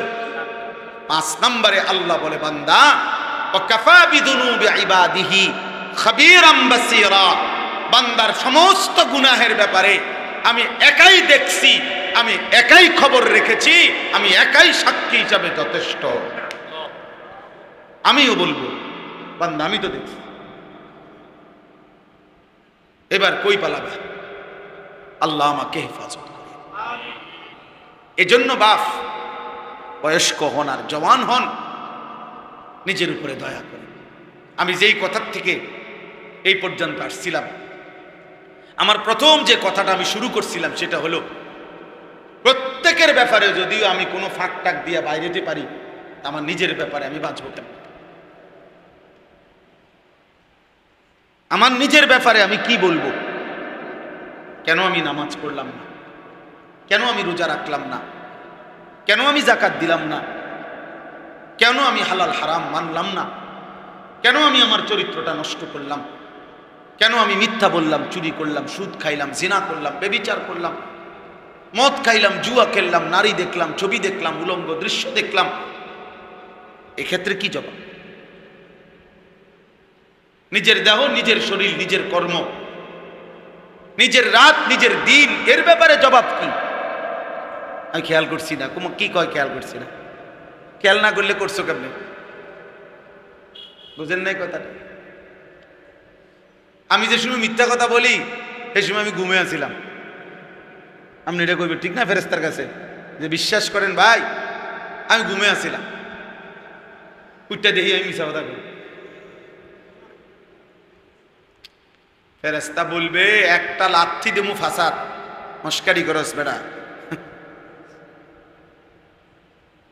মস্কারি করো। কি বলবো এটা? তাহলে নিজের থেকে নিজেকে আড়াল করার সুযোগ। এজন্য কোরআনুল কারীমের মধ্যে আছে, আল্লাহ তাআলা আমাদের নবী সাল্লাল্লাহু আলাইহি সাল্লামকে পর্যন্ত বলছে, বন্ধু এই পৃথিবীর কারো ব্যাপারেও যদি আপনি জবাবদিহি করতে নাও হয়, লা তুকাল্লাফু ইল্লা নাফসাকা, সূরা নিসার আয়াত। আপনি নিজের ব্যাপারে কিন্তু আদিষ্ট, আপনি আপনার ব্যাপারে কিন্তু কমপক্ষে শেষ জবাব দিতে হবে। যদি বলেন মাওলা আমি যুদ্ধের ময়দানে দাঁড়াইছিলাম, আমার সাথে 12,000 সাহাবী, মানে একটা যুদ্ধ হয়েছে নবীজির জীবনে, হুনাইনের যুদ্ধ। ওই যুদ্ধে নবীজির সাথে সাহাবী ছিল 12,000, কিন্তু কাফেরদের প্রথম আক্রমণে কিতাবে আছে 12,000 সাহাবী একসাথে ছুটে গেছে, মানে ছিটটা গেছে, ময়দান ছেড়ে দিছে 12,000 সাহাবী। কিন্তু আল্লাহর নবী সাল্লাল্লাহু আলাইহি সাল্লাম আপন জায়গায় এক কদম রাসূল আকরাম সরেন নাই, একাই দাঁড়িয়েছে। আর কাফেরদের দিকে তাকিয়ে বলছেন, আমি আব্দুল মুত্তালিবের সন্তান, মানে আব্দুল মুত্তালিবের বংশের ছেলে, আমার বংশ কোনোদিন যুদ্ধের ময়দানে পিঠ দেখায় না, বুক দেখায়, বুক। আমি সরব না, আমি একাই লড়ব, আমি একাই লড়ব। আর সাহাবীদের দিকে তাকিয়ে বলছেন, তোমরা ফিরে আসো, একত্র হও, আনান নবিয়্যু লা কাযিব, আমি মিথ্যা নবী নই, আমার উপরে আল্লাহর সাহায্য আসবে, আসো ফিরে আসো। সাহাবীরা ফিরে আসছেন, আবার যুদ্ধ শুরু করছেন, আল্লাহ তাআলা মুসলমানদের বিজয় দান করছেন। কিন্তু দেখার বিষয় হলো ওই কথাইটা, একাই তিনি দাঁড়িয়েছেন। তো তিনি যদি কিয়ামতের দিন বলতেন যে আল্লাহ 12,000 সাহাবী দৌড় দিছে, দেখা সব দৌড় দিছে, আল্লাহ বলতো আপনি দৌড় দিছেন কেন? বুঝেন নাই কথা? 12,000 দৌড় দিছে, ঠিক আছে, আপনি কি, আপনি সমস্যা কি, আপনি দৌড় দিলেন, তখন কোনো জবাব হইতো না। রাসূল আকরাম একাই লড়ছে। এই জন্য এই ছোট মাহফিলের মাকসাদ এটা, মূলত আপনার আমার দিলের মধ্যে, নিজের মধ্যে কমপক্ষে আখিরাতের ফিকির তৈরি করা। দেখেন সব দরকার, একটি দেশ, একটি সমাজ, একটা পাড়া, একটা ইউনিয়ন, একটা জেলা, একটা রাষ্ট্র, সব কিছুর কল্যাণে কাজ করা, এটা উচিত। এটা ইমানের দাবি, ইনসাফের দাবি, বিবেকের দাবি, সবই ঠিক, সবই দরকার। কিন্তু এক বসায়, এক প্রোগ্রামে, এক মজলিসে, একই বৈঠকে, একই ঘন্টায় সব ঠিক করে নিতে হইব, এটা জরুরি না। কথা বোঝেন নাই আমার? আজকের এই 1 ঘন্টাতে একবারে সব বলে ফেলতে হইব, পুরা 30 পারা কোরআন, এটা জরুরি না। এটা জরুরি। এই জন্য আমরা ব্যক্তিগতভাবে ফিকির করি যে এই সময়ের এই সমস্ত ছোট ছোট মজলিস যেগুলো হয়, ইসলাহী মজলিস, আমাদের একটা মূল ফিকির থাকে যে ব্যক্তির আত্মসংশোধন, নিজের সংশোধন। এই জন্য এটারে ঘুরাই ঘুরাইয়া বহু আঙ্গিকে বলি। এর মানে আপনি যদি বলেন হ্যাঁ হুজুর কেবল তো নিজে ঠিক কইতে কইলেন, দেশের যে অবস্থা এটি তো কিচ্ছু করলেন না, না বলুন, আমি বলবো, আমি আরেকদিন দাওয়াত দিয়ে ওই দিন কম আরো শুনেন, আরো বলবো। আমি শুধু আজ 21 বছর দাবত এইটাই কই, এটা না, আরো অনেক কথা কইছি।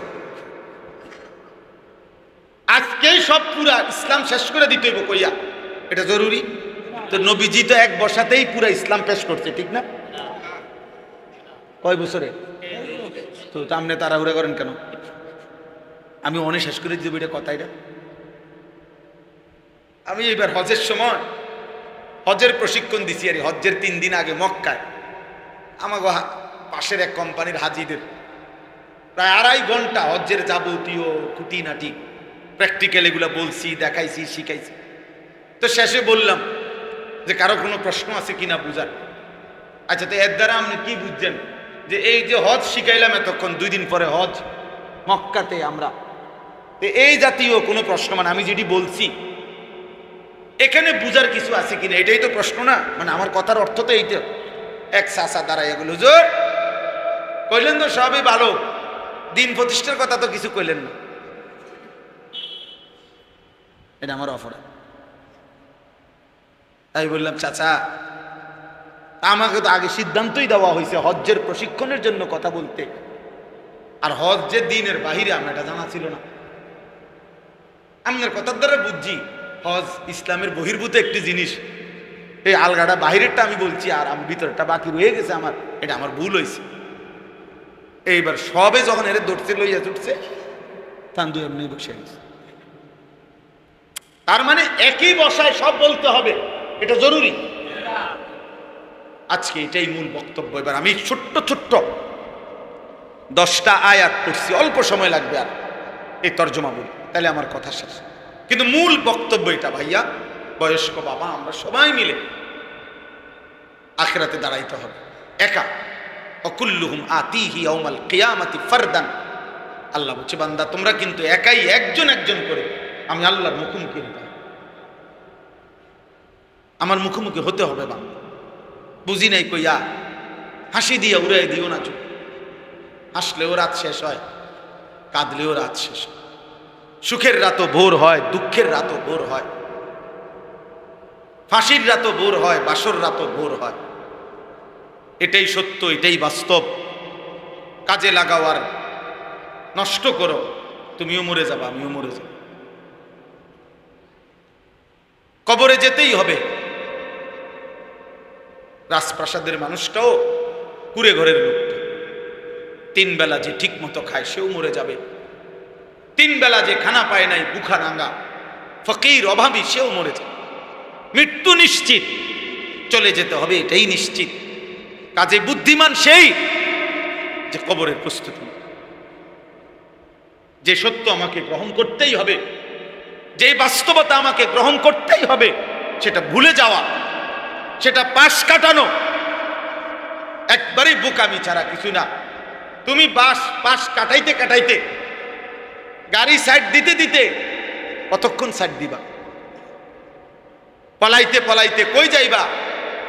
আল্লাহ বলছে একটি সুউচ্চ, কোনো ছিদ্র নাই এরকম একটি ঘরেও, দেওয়ালের ভিতরেও যদি আশ্রয় নাও, মৃত্যু সেখানেই পৌঁছবে। ওয়ালাউ কুনতুম ফি বুরুজিম মুশাইয়াদা আইনামা তাকুনু ইউদরিকুমুল মাউত। অতএব প্রিয় বাপ, প্রিয় সন্তান, আমি কিংবা আমরা সবাই আখিরাতের ফিকির করা, কবরের ফিকির করা, এটা বুদ্ধিমান। অনেক মানুষ আছে অনেক সময়, হ্যাঁ কিছু হুজুর আছে মাটির তলের কথা আর আসমানের উপরের কথা ছাড়া আর কিছু বলতে জানে না। হ ভাই, আমি ওই দলের একজন। যদি কেউ মনে করেন যে কিছু হুজুর আছে শুধু আসমানের উপরে আর মাটির তলের কথা ছাড়া আর কিছু জানে না, এরকম হুজুর যে কয়জন, আমি এর মধ্যে একজন। বাস্তবিক অর্থে আমি আর কিছু জানি না, সত্য করে বললাম আমি এটাই জানি। কারণ আমি জানি, আমি এর দূর বুঝছি, মাটির নিচে আমার কবর, আসমানের উপরে আমার জান্নাত। অতএব আমারে আমার কবরের ফিকির করতে হবে, আমারে আমার জান্নাতের ফিকির করতে হবে। আর আমি এটাও বুঝি, এই কবর আর আখিরাতের ফিকির যার কলিজার মধ্যে বসে যায়, সে দুনিয়ার যেখানেই থাকুক, তার দ্বারা দুনিয়ার জীবনে কোনো মানুষ কষ্ট পায় না, অটোমেটিক দুনিয়াও সুন্দর হয়ে যায়। এখনো পর্যন্ত পৃথিবীতে চরিত্রবান নেককার, এখনো পর্যন্ত পৃথিবীতে দুর্নীতির থেকে মুক্ত, অন্যায় অশ্লীলতা থেকে মুক্ত ওই মানুষগুলোই, যে মানুষগুলোর কপালে সেজদা আছে, যে মানুষগুলো আল্লাহর ভয়ে আখিরাতের ভয় কলিজায় আছে, তারাই এখনো পর্যন্ত পৃথিবীর সভ্য মানুষ, ভদ্র মানুষ, ইনসাফকার মানুষ তারাই। এটাই নাই তো চলো দেখো, চোর, বাটপার, সিটার, সন্ত্রাসী, চাঁদাবাজি, খুনি, জিনাকার, ব্যভিচার, আমরা হিসাব লাগাই যে নামাজি কয়জন, বেনামাজি কয়জন। কথা বুঝেন নাই? অপরাধের লিস্টি করি, অপরাধের লিস্টি করি। একটা থানার মধ্যে, যেই কোনো থানার মধ্যে চোর বাটপারের লিস্টি থাকে, আপনি জিগান, এটা তারা ফাইলে করে রাখে। চিহ্নিত সন্ত্রাসী কারা, চিহ্নিত মাদক কারবারি কারা, চিহ্নিত ব্যভিচারী কারা, চিহ্নিত চোর ডাকাত কারা, প্রত্যেক থানাতে কিছু আলাদা ফাইল থাকে, লিস্টি থাকে। আপনি ওই ফাইলটা খোলেন, অনলাইনে দেন, পরীক্ষা করেন, মাদ্রাসার ছাত্র কয়জন আর বাহিরের কয়জন, নামাজি কয়জন, বেনামাজি কয়জন, আল্লাহ আখিরাত চেনে এমন অপরাধী কয়জন, আর আল্লাহ আখিরাত চেনে না এমন অপরাধী কয়জন, দেখেন আপনি। আজ এটাই সত্য, কলিজায় যার আখিরাত আছে, দিলের মধ্যে যার কবরের ফিকির আছে, তার দ্বারাই অপরাধ হয় কম, তার দ্বারাই পাপ হয় কম। হয় না আমি এটা বলি না, কারণ শয়তান তো 24 ঘন্টা কখনোই নেককার বদকার কারো কাছ থেকে শয়তান বিরতি নেয় না। শয়তান জুনায়েদ বাগদাদিরও ছাড়ে নাই, শয়তান ফেরাউনরেও ছাড়ে না। কথা বুঝেন নাই? শয়তান তো কাউরে ছাড়ে না, শয়তান তো শয়তান, এ তো বড় খারাপ, তার তো কোনো লজ্জা শরম বলতে কিচ্ছু নাই, এ তো আসলেই শয়তান, এ তো শক্ত হারামি। তারে যদি আপনি 1000 বার, 1,00,000 বারও আউযু বিল্লাহি মিনাশ শাইতানির রাজিম, এটা যদি 100 বারও পড়েন, 1000 বারও পড়েন, আপনি একটু বিরতি দিবেন, এইটা আবার আপনি বলেন। এমন অসভ্য কি মানুষ হয় যার কোনো লজ্জা শরম নাই? তারে এতবার বললাম তুই রাজিম, অভিশপ্ত, অভিশপ্ত, অভিশপ্ত, সে বলবে তোমার কথা তুমি কও, আমি আছি তোমার লগে, ঠিক না? তোমার দিয়ে তুমি কও ভাই, অসুবিধা নাই ভাই, আমি তোমারে ছাড়তাম না, আমি তোমারে ছাড়ব। তাইলে শয়তান যেহেতু 24 ঘন্টা ওয়াসওয়াসা দেয়, তো ইনসান হিসাবে গুনাহ হবেই, কিন্তু গুনাহের মধ্যে ভাসাইয়া দেওয়া, আখিরাতকে টোটাল ভুলে যাওয়া, এটা বড় ক্ষতিকর। আল্লাহ আমার এই সূরার 10টি আয়াত, ছোট্ট ছোট্ট আয়াত আমি পড়ছি, বেশিক্ষণ আর লাগবে না। এই 10টি আয়াতের তরজমা শুনে আল্লাহ তাআলা বলতেছেন, লা উকসিমু বিহাদাল বালাদ। আল্লাহ তাআলা আমাদের নবীকে বলছেন, বন্ধু আমি কসম করতেছি এই মক্কা নগরীর। মানে এখানে আল্লাহ একটা কথা বলবে সামনে, এটা বলার জন্য 3টা কসম করছে, 3টা কসম। এর মধ্যে প্রথম কসম হলো মক্কা নগরীর কসম। কিসের কসম বলেন? মূলত আল্লাহ তাআলা যখন কোনো বস্তুর কসম করে তো 2টা কারণ, এক হয়তো এটার মধ্যে কোনো বিশেষত্ব আছে, অথবা আল্লাহ বলার কারণে ওইটার মধ্যে দাম বেড়ে যায়। আগের থেকেই কোনো বিশেষত্ব আছে হয়তো, অথবা আল্লাহ তাআলা বলার কারণে, কসম করার কারণে ওইটার বিশেষত্ব দাম বেড়ে যায়। তো এখানে আল্লাহ যখন বললেন আমি কসম করতেছি মক্কা নগরীর, তো নবীজি যেন বললেন মাওলা আপনি এই মক্কা নগরীর কসম কেন করলেন? তো আল্লাহ তাআলা বলেন ওয়া আনতা হিল্লুম বিহাদাল বালাদ, সুবহান। আল্লাহ বলেন কারণ কেন কসম করছি জানেন? আপনি যে শহরে থাকেন, আপনি বন্ধু যে এখানে থাকেন, আপনার জন্ম এখানে, আপনার শৈশব এখানে, আপনার কৈশোর এখানে, আপনার যৌবন এখানে, আপনার 63 বছর হায়াতের 53 বছর এখানে কাটছে। এই জন্য আমি আল্লাহ আপনার চলা, আপনার জন্ম, আপনার শৈশব কাটছে যেই আলো, যেই বাতাস, যেই মাটিতে, আমি এটাকেও ভালোবাসি। এই জন্য আমি আল্লাহ কসম করলাম। ওয়ালিদিন ওয়া মা ওয়ালাদ, আল্লাহ বলেন 2 নাম্বার কসম আদমের, আদম আলাইহিস সালামের। 3 নাম্বার কসম আদমের সন্তানদের। এই 3টা কসম, মক্কা নগরীর কসম, আদম আলাইহিস সালামের কসম, আদমের সন্তানদের কসম। আচ্ছা, এই 3টা কসম করে আল্লাহ কি বললেন? এই একটু দেখেন, লাকাদ খালাকনাল ইনসানা ফি কাবাদ। আল্লাহ বলে বান্দা কসম করে বলছি আমি মানুষকে বানাইছি একটার পর একটা কষ্টের ধাপ অতিক্রম করে, একাধিক কষ্ট পর পর পার করে আমি মানুষকে বানিয়েছি। একটু ছোট্ট একজনই ভাবেন, আমরা মাটি ছিলাম,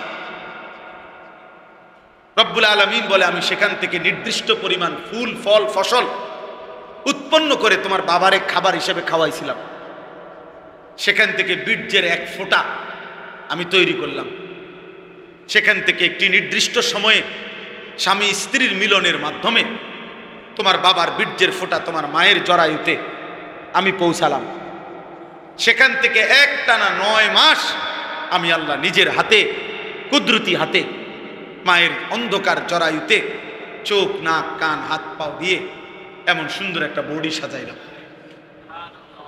একদিন নির্দিষ্ট সময়ে মায়ের পেট থেকে আমি তোমাকে পৃথিবীতে আনলাম। 2টা বছর দাঁতবিহীন এই নরম মুখে মায়ের বুকের স্তন থেকে দুধ দিয়ে আমি তোমাকে পান করালাম। 2 বছর পরে অল্প অল্প খাদ্য খাবার দিয়ে পরিমিত মাত্রায় আমি তোমার শরীরটাকে অল্প অল্প করে আস্তে আস্তে বর্ধিত করিলে আজকে 16 বছরে আনলাম, আজকে 18 বছরে আনলাম। তো আল্লাহ যেন বলছে বান্দা এইভাবে আমি তোমারে তৈরি করে এই পর্যন্ত 16 বছরে এনে আজ তুমি আমারে চেনো না।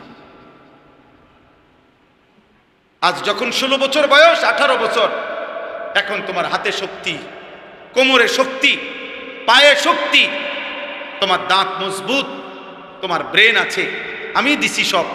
এখন আর তুমি আমারে চেনো, এখন আর তুমি আমারে চেনো না। সারা দিন যায়, 24 ঘন্টায় একটা সেজদাও করতে মন চায়।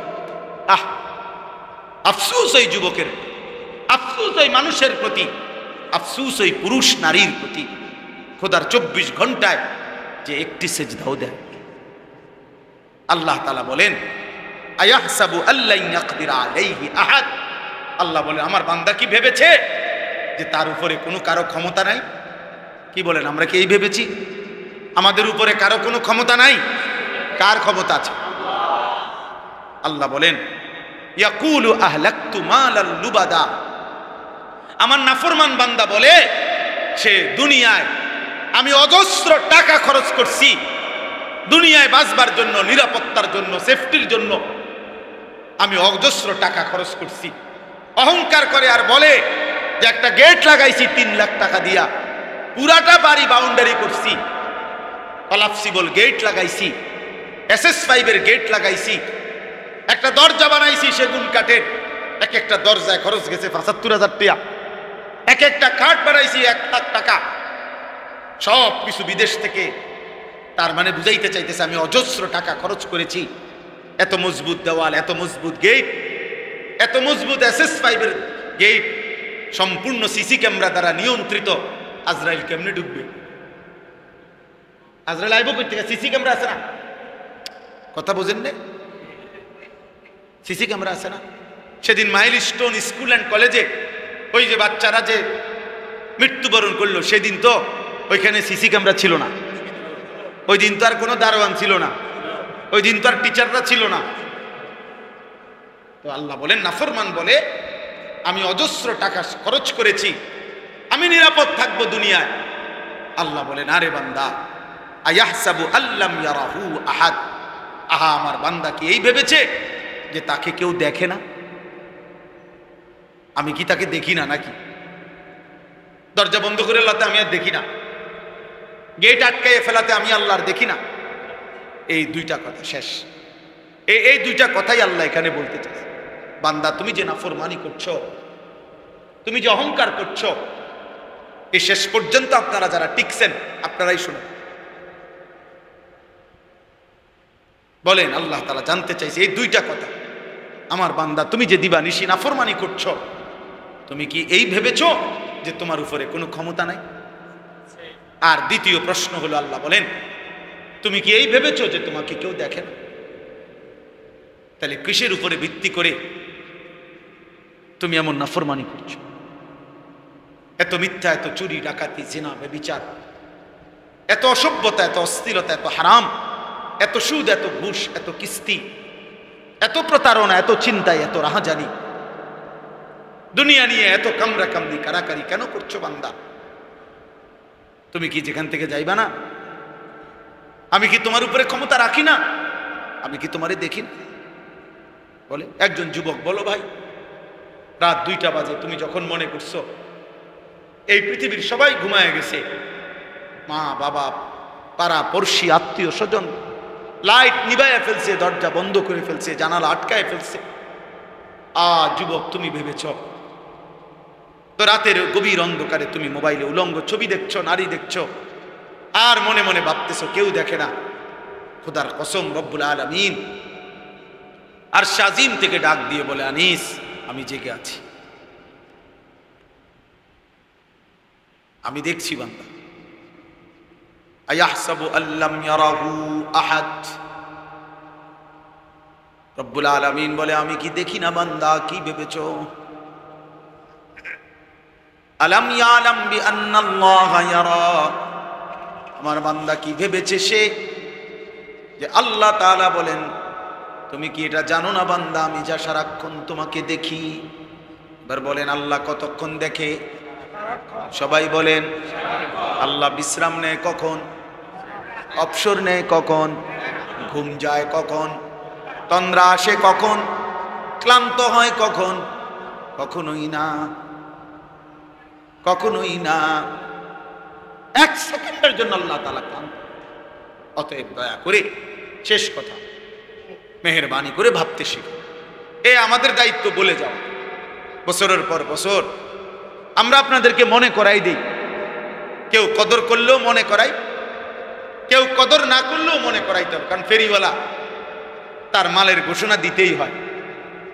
3 ঘন্টাও যদি তার মাল বেচা নাও হয়, একজন কাস্টমারও যদি না পায়, তারপরও ফেরিওয়ালা তার মালের ঘোষণা দিতেই থাকে, বলতেই থাকে, বলতে। অতএব আমাদের জিম্মাদারি আমরা বলে যাব। কেউ গ্রহণ না করুক কোনো অসুবিধা নাই, আমার মালিকের কথা আমাকে বলতে বলেই যেতে হবে। কখনো উপরে, কখনো নিচে, কখনো দুয়ারে দুয়ারে। আল্লাহর পথে যত ধাক্কা, যত বেদনা, যত যন্ত্রণা, যত দুঃখ, যত কষ্ট, যত হুমকি, যত ধমকি, যত জেল, যত জুলুম, সব আল্লাহর পথে যদি হয় তো কবি বলছেন, উর্দুতে আছে, কবি আরশ পর, কবি ফরশ পর, কবি উনকে দর, কবি দর বদর, গমে আশিকি তেরা শুক্রিয়া। আয় আল্লাহ, তোমার কথা বলতে গিয়ে বারবার ব্যথা পাইছি, ধাক্কা খাইছি, তোমার ভালোবাসায়, এর জন্য তোমার শুকর যে তোমার কথা বলতে গিয়ে কষ্ট পাইছি, তোমার পথে চলতে গিয়ে কষ্ট পাইছি। অতএব ওলামায়ে কেরাম বলেই যাচ্ছে, আল্লাহর পথের আহ্বানকারী বলেই যাচ্ছে, শেষবারের মতো আবারও বললাম, প্রিয় ভাই, নষ্ট হইও না, চরিত্রহীন হইও না। নারী, ছবি, অশ্লীল দৃশ্য মোবাইলের গেমস কিংবা অনলাইনের জুয়া, এইসব হারামের পথে জীবন শেষ করে দিও। একদিন রাত ভোর হলে দেখবা শরীরে যৌবনের কোনো ক্ষমতা নাই, আর্থিক সামর্থ্য নেই। একদিন সব মনে পড়বে, কিন্তু সেদিন আর পিছন দিকে যাওয়া যাবে না। আল্লাহ আমাকেও হেফাজত করেন, আমাদের সকলকে হেফাজত করেন। রাসূলুল্লাহ সাল্লাল্লাহু আলাইহি ওয়াসাল্লামের জীবনের উপরে আমরা চলতে চাই, সুন্নাত মোতাবেক চলতে চাই। নবী সাল্লাল্লাহু আলাইহি ওয়াসাল্লাম সারাদিন উম্মতের ফিকির করতেন, রাত্রিবেলা তাহাজ্জুদ নামাজ পড়ে সেই উম্মতের জন্য আবার কাঁদতেন। দিন রাত তিনি ফিকির করতেন, দোয়া করতেন, চোখের পানি ফেলতেন। আমি আমার খুলনার হজরত থেকে, বাংলাদেশের একজন বড় বুজুর্গ, এই হজরতের ওইখান থেকে এই কিতাব আনাইছি আমরা। এক এক সময় এক একটা কিতাব আমরা বিক্রি করি গাড়িতে। এটাও একটা কিতাব। আমাদের প্রিয় নবী সাল্লাল্লাহু আলাইহি ওয়াসাল্লাম তাহাজ্জুদ নামাজ পড়তেন কিভাবে, কখন, কতটুকু, কি দোয়াগুলো করতেন, কাঁদতেন, এখানে আছে। আমাদের নবীজির উপরে সাহাবাইরা কি দুরূদ শরীফ পড়তেন, 40টা এমন দুরূদ এই কিতাবের মধ্যে আছে, যেগুলো সাহাবায়ে কেরাম পড়তেন নবীজির উপরে। আল্লাহর নবী সাল্লাল্লাহু আলাইহি ওয়াসাল্লাম স্বপ্নে দেখার জন্য কোন উম্মত কি আমল করলে ধারাবাহিক রাসূলুল্লাহ সাল্লাল্লাহু আলাইহি ওয়াসাল্লাম মুলাকাত হবে, এই আমল এখানে আছে। নবীজি যে দোয়াগুলো নিয়মিত পড়তেন সেগুলো এখানে আছে।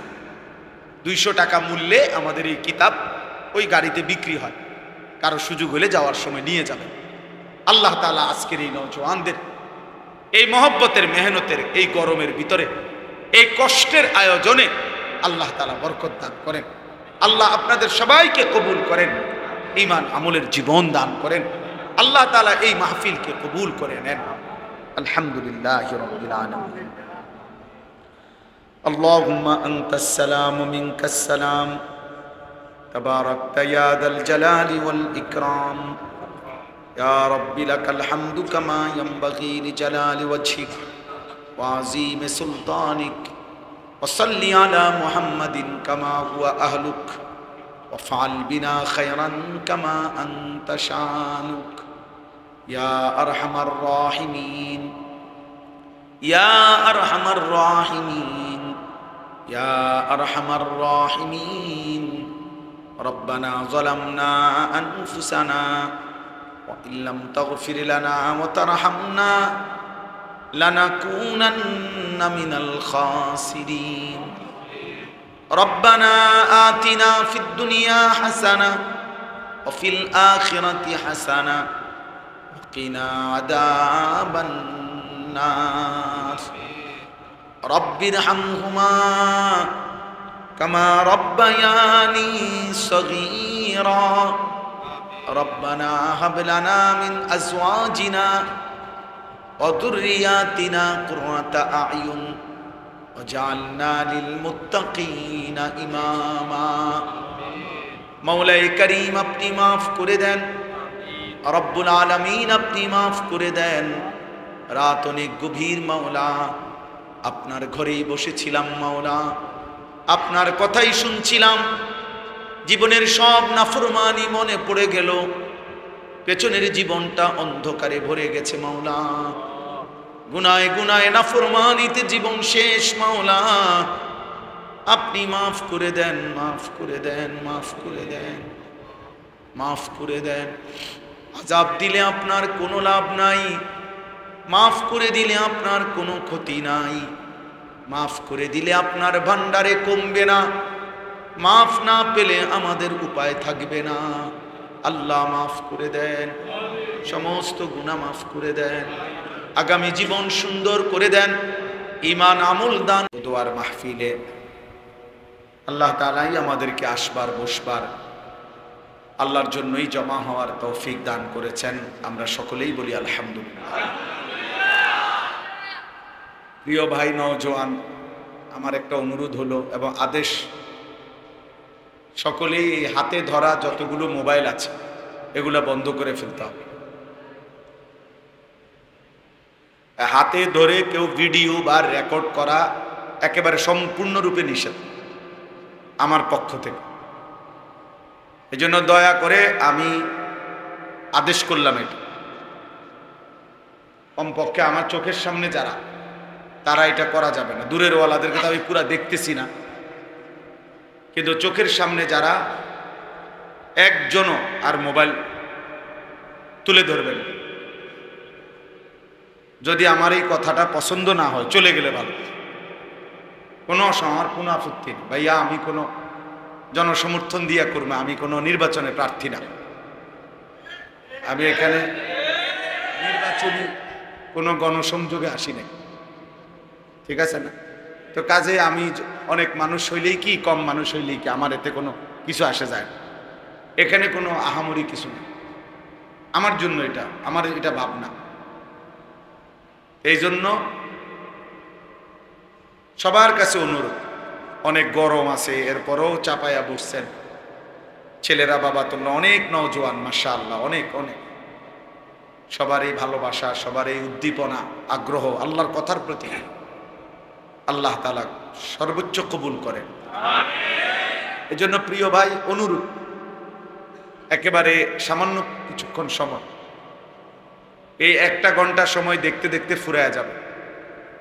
এই জন্য আমি অনুরোধ করছি, প্রত্যেকে মোবাইলটা বন্ধ করে আমার চোখের দিকে তাকিয়ে আল্লাহর কথার দিকে আমরা মনোযোগী হই। আমি অনুরোধ করলাম, কমপক্ষে যারা আমরা চোখের সামনে আছি ভাইয়া, আমরা মনোযোগ দিয়ে শুনি। একজনও মোবাইলে আমি যদি দেখি, এরপরে কিন্তু আমি উঠাই দেব, পাঞ্জাবিওয়ালা হোক আর পাঞ্জাবি সারা হোক, মোবাইল লইয়া খসর খসর করলে আমি কিন্তু উঠাই দেব। এই জন্য দয়া করে আমি অনুরোধ করছি, আবারও বললাম, ভালো না লাগলে চলে গেলে ভালো, কোনো অসুবিধা, ঘুমায় গেলে ভালো, ঘুমানোর মধ্যে কোনো গুনাহ নাই। মূলত বাস্তবতা হলো, মোবাইল যতক্ষণ পর্যন্ত এটা হাতে থাকে, দিল জমে না। মানে মোবাইলে উঠে ঠিক আছে, কিন্তু মোবাইলে তো হাজার হাজার ওয়াজ আছে, আমাদের ওয়াজও আছে লাখ লাখ, কিন্তু এটা যখন হাতে থাকে কারো, তার দিলের মধ্যে সারাক্ষণ এটার কথা মনে হয়, এটা ক্লিয়ার উঠতেছে কিনা। তো ফলে একবার কাছে আগায়, একবার পিছনে নেয়, একবার ডান দিকে সাফায়, একবার বাম দিকে, একবার ছোট করে, একবার বড় করে, মানে দিলের মধ্যে সারাক্ষণ খসর খসর করে এইটা। তো এখন মনে করেন কারো মোবাইলের মধ্যে 10,000 মোবাইল, 10,000 ওয়াজ, খুব সুন্দর করে সাউন্ড ক্লিয়ার, ছবি ক্লিয়ার, আওয়াজ ক্লিয়ার একদম। তো এতে কবরের আযাব মাফ তো, তাহলে আর লাভ হলো, ফায়দা কি হলো? বাংলাদেশের 100 জন হুজুরের সাথে তুমি নওজোয়ান, তোমার একটা একটা ছবি আছে, মনে করো একবারে পরিচিত অপরিচিত সব হুজুর, তো কি হয়েছে, এতে কবরের আযাব মাফ তো, তাই লাভ হলো? এই ছবি দিয়ে আমি করবই কি, আর এই মোবাইলে পূর্ণ ওয়াজ দিয়ে করবো কি? দেখার বিষয় তো হলো আমার দিলের হালাত, আমার অন্তরে কিছু জমছে কিনা, আমার দিলের মধ্যে কিছু আসছে, এটা হলো মূল বিষয়। একটা জরুরি বিষয় হলো বুঝতে হবে, এই পৃথিবীর কারো ব্যাপারে শেষ পর্যন্ত যদি আমাকে হাসরের ময়দানে কারো ব্যাপারেও যদি জবাবদিহি করতে নাও হয়, কোনো না কোনো ফাঁক ফুক দিয়ে আমি বাইচা গেলাম কথা বলে, কিন্তু আল্লাহর কসম, নিজের ব্যাপারে আল্লাহ তাআলার কাছে প্রশ্নের জবাব দিতেই হবে। বিকট আওয়াজে ঠিক বলে না ভাই, এমনি স্বাভাবিকভাবে ঠিক, এটা এত জোরে বলার কিছু নেই, স্বাভাবিকভাবে বললে ভালো, শুনলে ভালো। আমি বললাম তো, আহামরি কোনো হুলস্থুল করার কিছু নাই। এ অনেক লোক হয়েছে না কম হয়েছে বেশি, এটা তেমন কোনো বিষয়। বেশি লোক হওয়া কম লোক হওয়া কোনোটাই সফলতা কিংবা ব্যর্থতার মাপকাঠি না, এটা খুব জরুরি। ব্যর্থতা বা সফলতার জন্য সংখ্যা কোনো বিষয় না, আল্লাহ গ্রহণ করা হলো মূল বিষয়। এই পৃথিবীতে এমন হাজারো আল্লাহর প্রিয় বান্দা, লাখো কোটি চলে গেছে, যাদেরকে পৃথিবীর কেউ চেনে না। শুধু আল্লাহ চিনতেন। যতজন সাহাবী ছিল নবীর, সকল সাহাবীর নাম পৃথিবীর কোনো কিতাবে নাই। বিদায় হজ্জের মাঠে ১৬ লাখ সাহাবী ছিল আরাফাতের ময়দানে, তো ১,২৫,০০০ সাহাবীর নাম পৃথিবীর কোনো কিতাবে নেই। আসমানের নিচে, মাটির উপরে, বাড়ি চালান দিল পাওয়া যাবে। ১০,০০০ সাহাবীর নাম অনেক, বুঝেন না এমনি কথা? তো তাইলে মনে করেন একবারে ৫,০০০ সাহাবীর নামও নাই কিতাবে। ৩১৩ জন সাহাবী বদরি, ওনাদের নাম একসাথে আছে, আর আরো কিছু আলাদা আছে অতিরিক্ত। তো আমি ধরলাম আরো ১,০০০ আরো নাম,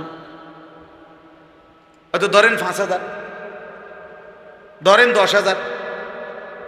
তো যদি ১০,০০০ সাহাবীর নামও সব কিতাব খুঁজে একত্র করা হয়, এরপরেও তো শুধু আরাফাতের ময়দানে যারা হজে গেছে এরকমই তো রয়ে গেছে আরো ১,১৫,০০০। তো ওই বছর আর বাড়ি ঘরে কেউ ছিল না, না একবারে দরজা জানলা বন্ধ করিয়া সব হজে গেছে। বুড়াগারা, বাচ্চা, বৃদ্ধ, শিশু, নারী, অক্ষম মানুষ ছিল না। তো ওনারাও তো সাহাবী, ওনারা মুসলমান না? ওই সময় নবীজির জামানায় তো সবাই কালেমাওয়ালারা মুসাহাবী ওনারা। তো ওই বাদে দেন, তো বাকি ১,১৫,০০০ নাম যে কেউ জানে না, ওনারা ব্যর্থ তো আর কি।